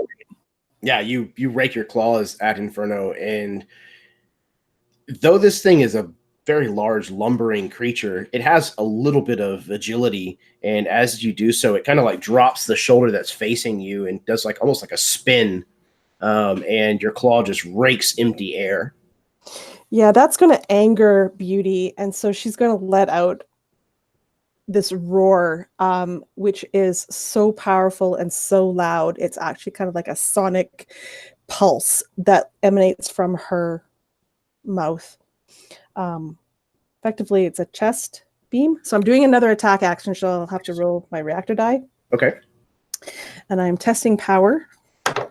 That is a 2, which is a critical success because I am a brawler. Holy shit. Okay. Okay, so this is a D8 damage.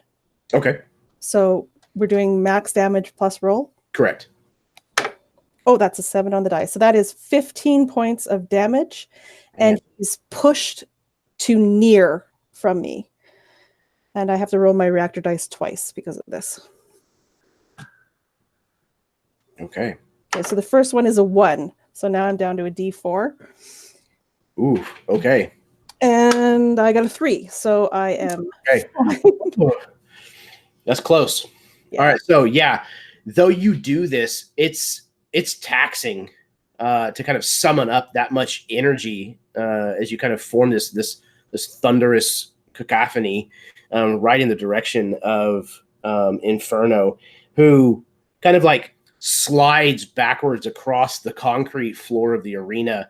The kind of curved claws of its feet digging in, trying its best to maintain purchase on the ground, but this force that your beastie is emitting is just so strong that it leaves both of you kind of reeling for just a moment afterwards. Okay, Darius.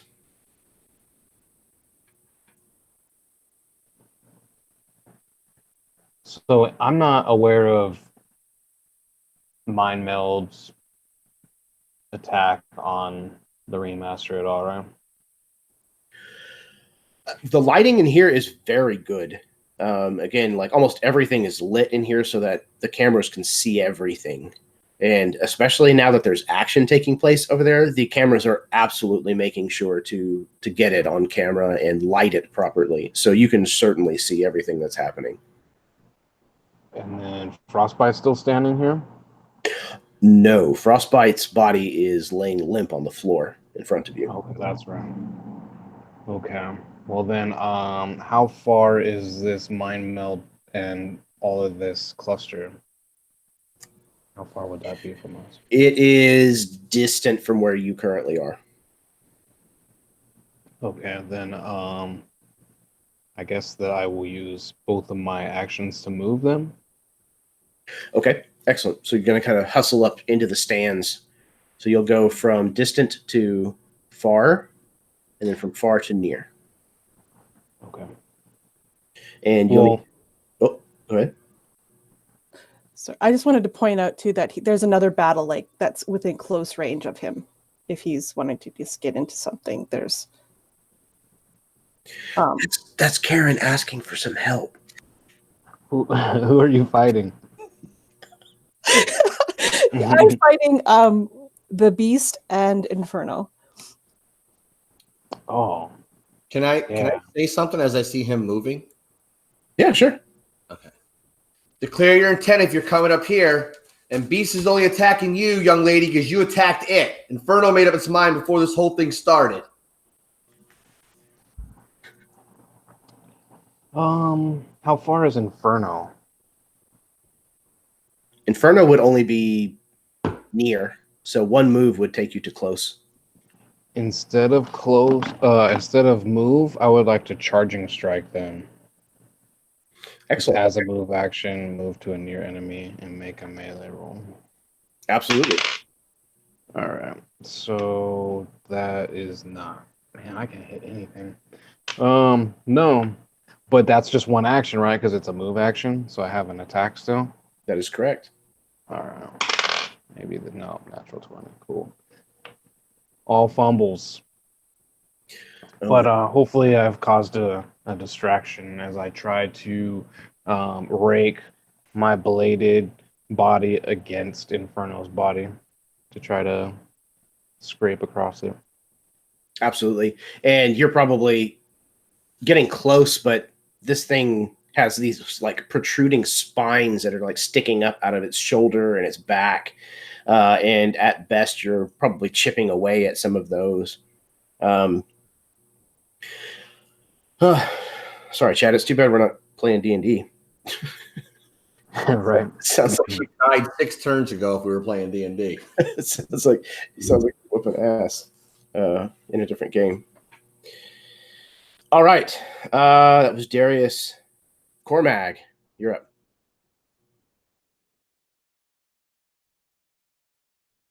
So I am concealed. And I think I just want to move twice towards this cluster with Grappler and Vega. Okay, further up into the stands then. Yeah. Okay, so you're moving twice, so you'll need to roll your react. Oh, that's not the right die. We're good. 6 over 8. Okay, good deal. Your endurance is holding out. You kind of hustle your way up into the stands. Okay, that brings you into close range with all of them. Okay. Vega, the Ringmaster, Mind Melt, Porcupine, and Grapple.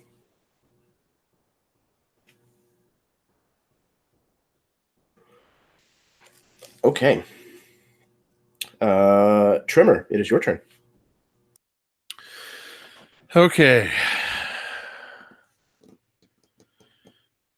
So if I do the same action twice, I have to roll the reactor die. Correct? Yes, that is correct. Okay, so since I'm sort of in near range with Vega and the ringmaster dude, I'm gonna try this attack again, this barrage. Son of a... Okay, so this doesn't work. I need to roll my reactor die. You would be at disadvantage if you were attacking me or Mind Meld, just so you know. Let's see if it's a critically disadvantaged. Nope. The first roll was an 18 out of 11. Reactor die is a 3. So this first attack missing, and I'm looking at the way that Alpha and Vega sort of have themselves just locked in, and it almost to me looks like some of the others are joining up with Vega. I'm having second thoughts. I'm thinking maybe I can make some more money if I side with this guy, and this hat will be worth even more money the longer he stays alive.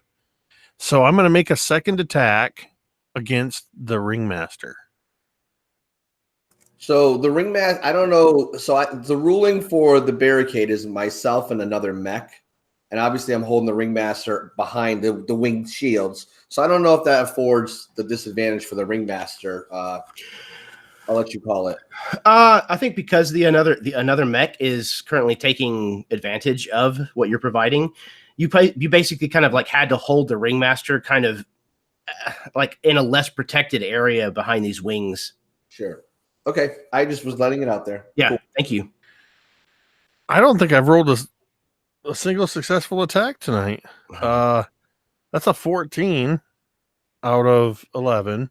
I need to roll my reactor die twice because one for the attack and one for the that's a 5 and a 3. So my endurance is holding out as I'm doing effectively nothing. Yeah, you're just lashing out with these tails, and they're just It's the tails and the feet. But- And it's almost like I'm just standing there going constantly because that's all I'm doing. You're that guy in the fight. You're standing on the side, like throwing shadow punches. Ooh, Pretty much. you're the ninja on the edge. Somebody hold me back. Somebody hold me back. I'm going to get him. I'm going to hit you. Man, again, these are all D&D rolls. Okay, so that brings us back around to the top with Vega. Okay, so I said that correctly. Inferno did not hesitate to try to attack me, correct? The doors all up at the same time, and Inferno immediately took action to attack me. Is that correct? Frostbite had. But didn't Inferno try coming for me also, and I jumped away? Yeah, Inferno had rushed out of the cage, definitely looking hostile, but didn't actually swing or anything at you. Okay, and Porcupine is standing right next to me. Mind Meld is protected by me. I haven't seen anybody on my squad actively come at me except for Tremor. So I'm going to say a few things, and then I'm going to make an attack again on the Games Master. So I'm just going to say, calm down, you drunken psychopath. We'll make a lot more money if I live. And then I'm going to make my first attack on the Games Master. Am I still at -1 to hit him, by the way? Yes. Okay. That's a 7. Yep. Okay, that'll hit. All right. Damage die. That would be a 4. Okay.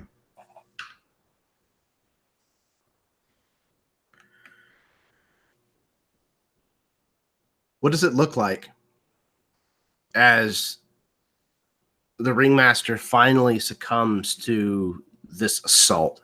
Okay. So for a moment's instance, Alpha Supremacist pulls his wings out, and I begin to yell, "Stand down, drunken psychopath. We'll make more money," as Alpha Supremacist has the Games Master and just rams him into the ground as hard as he can, over and over until that glowing, flowing pink head explodes. And then when that's done, he's almost going to just mic drop him.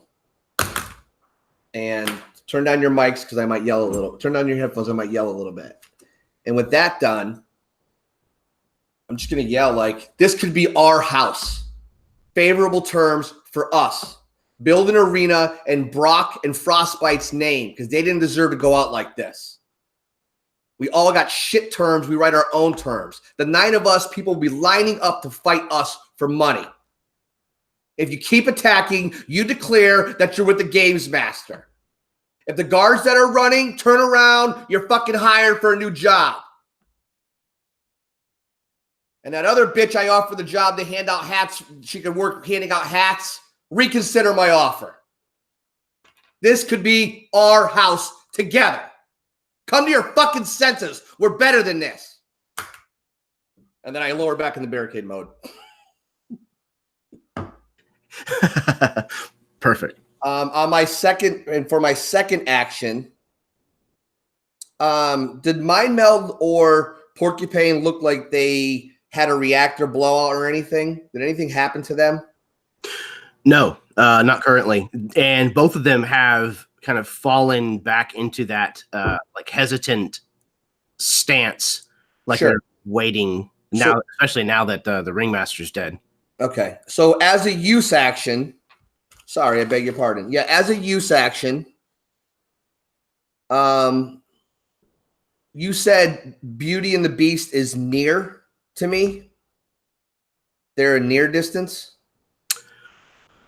No, they're currently engaged on the arena floor still, so they would be far. We're distant, I thought still. Oh, okay, yes. Yeah, And Porcupine is where? Porcupine and Mind Melt are close to you, so they're basically engaged. So I say, Mind Meld has made your decision. And I'm not going to take a second action. I'm going to wait to see. Let me see here. As a use action, choose a close mech reactor die. So I'm already at my max die. And I don't know if Porcupine or Mind Meld are hurt, or I can use an action as a commander to allow them to take an immediate action. So as a use action, I'm going to who's next to go? Do I remember who would be next? Who was going like right after me, or like They typically all had the chance to go after you, so it would be Porcupine. Okay, so what I'm about to do doesn't make sense for her. I was trying to give Beast. I was going to try to let Beast use an action, Beauty and the Beast, to see if they could move away and not keep engaging. So I'll just reiterate again that Beauty and the Beast came to her senses a while ago. You engaged her. Inferno's the only one that chose sides. And then back in the barricade mode, I'm just going to stand there. Okay. From where you have smashed the ringmaster into the ground, the collar-like device that was projecting the Astra mask, this kind of digital fire that surrounded his face, has glitched out and stopped. And you can see the face, battered, bruised, but unmistakable. The cameras can focus in on this face as well. All of you are able to see. This is a man by the name of Canisto Aldemont. He is the Count of Chrome City. The man who runs the entirety of Chrome City and is the son and heir to the Lord Warden of Cadian, the head of the sept that controls this moon.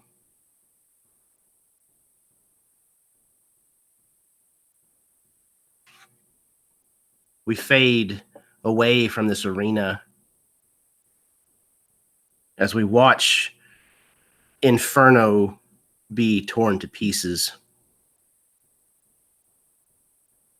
Some of the rest of you standing down, perhaps some others still fighting on. We pan out back away from Furnace 107. Back out across the landfill as bodies are dumped from these massive culverts down to these hills that stretch on forever.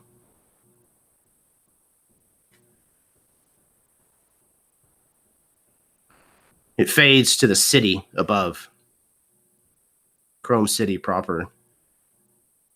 The neon lights, the rain-soaked concrete.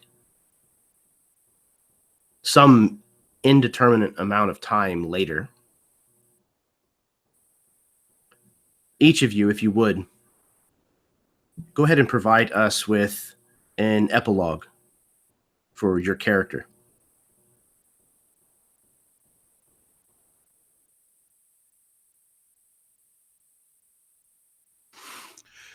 I am in the waning, as the battle is waning out after the ringmaster is killed. Grapple will grab the body of the ringmaster, drag it over just to that edge of the arena, to the door, where Tremor will disconnect, sever his connection, and will immediately come over and take off at least the jacket, that finely tailored jacket with the Astra enhancements all over it. And that's it. He's going to stick around. He's going to see what this gang's going to do, see whatever whatever Vega gets up to, every time you see him, Tremor has that autographed alpha hat, and keeps it in pristine condition. And for assuming he's allowed to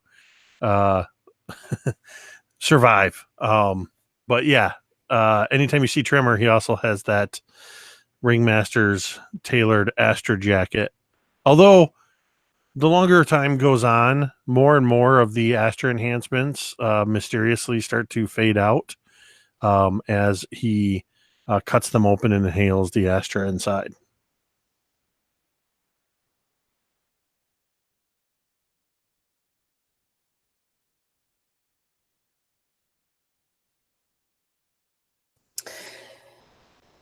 So, as the ringmaster was getting killed up in the stands there, Beauty was doing her last stand against Inferno, who just wouldn't stop attacking. And I can only imagine that in the battle of, I want to say it was Beauty was the one who did like the killing bite against Inferno, kind of this like ripping out its throat. But in the process, Inferno was able to rake her belly and gut her essentially. So as she kills Inferno, Beauty also dies right there on that floor. And Brenna, still linked in, is affected by this death, and she jacks out as quickly as Beauty dies. And realizing what has just happened and who the ringmaster ended up being, Brenna doesn't hesitate, and she disappears out of Furnace 107, disappears into the dark of Chrome City, probably down into sections that nobody wants to go to. And we see her hiding, living a life of fear as she knows repercussions are going to come.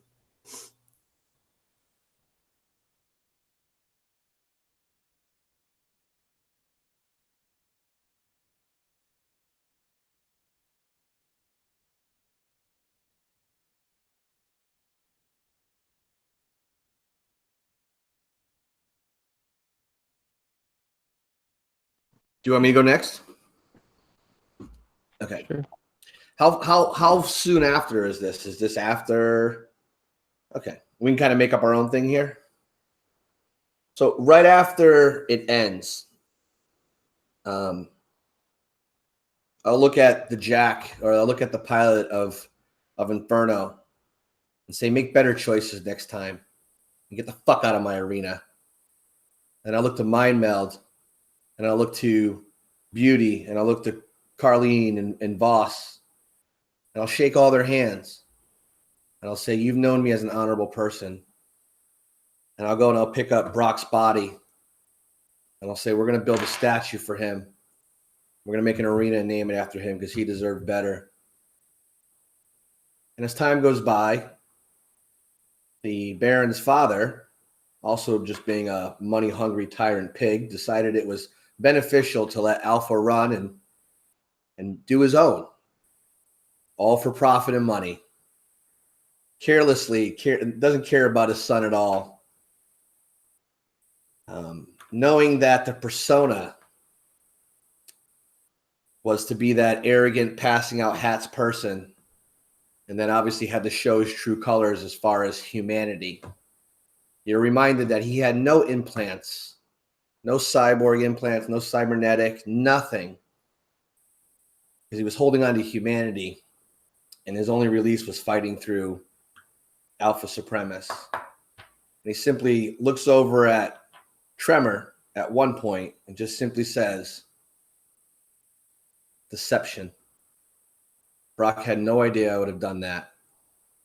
But I do in the ring what it takes. As time goes by, he hopes that Mind Meld and Voss, Beastly, and all of those here, other than Brenna, who disappeared, would stay and fight. And he would help negotiate and do his best to get the best payments he could. And continue to be humbled, except for in the ring, be ferocious, and dedicate every one of his fights from there on out to Brock and Frostbite.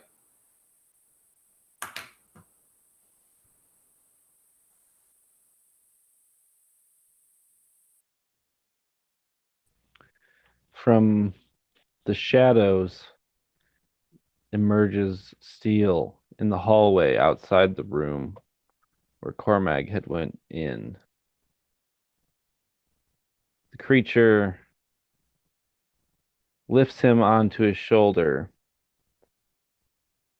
tears open a ventilation shaft somewhere in the room, and crawls inside. We pan through the various levels of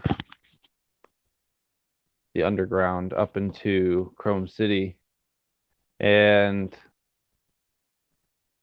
almost like a gargoyle atop these neon lights and various like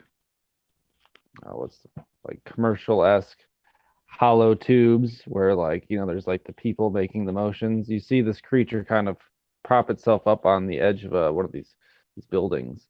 The Astra-powered vehicle is flying by, the Chrome City PD chasing somebody, and as the first glint of sun begins to emerge beyond the known orbits, Cormag disconnects and opens his eyes. Did he just say he freed himself? I didn't say it. Okay, no problem. All right. Darius continued to fight with his companion of Razorback. More notably than he showed in this Royal Rumble, until almost his debt was paid off. And then he lost Razorback. And then his debt increased as he had to pay for a new beast in order to yet again work off his debt.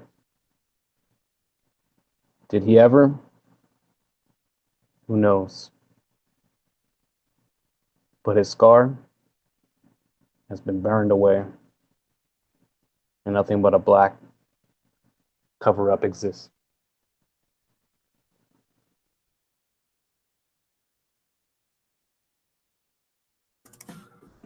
Fantastic, everyone. Thank you so much for playing in this game. This was a crazy little experiment, and I'm really, really happy with how it worked out. It was visceral and gory and fraught with wrong choices because there were no right choices, which was kind of exactly what I was aiming for.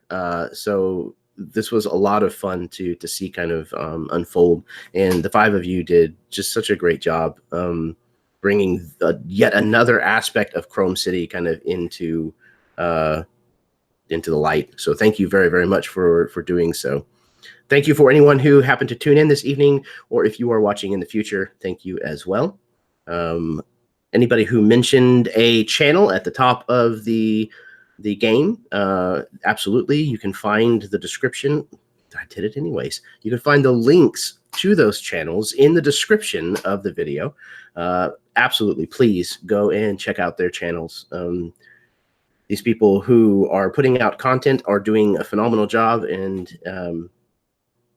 yeah, I highly recommend it if you like this kind of stuff. So, unless anybody has anything that they want to add here at the end, we'll go ahead and put a bow on it. All right. Fantastic. Thank you again from the bottom of my heart. You five did a phenomenal job, and I can't wait until next time. And until next time, may your dice roll high and your snacks always be within reach.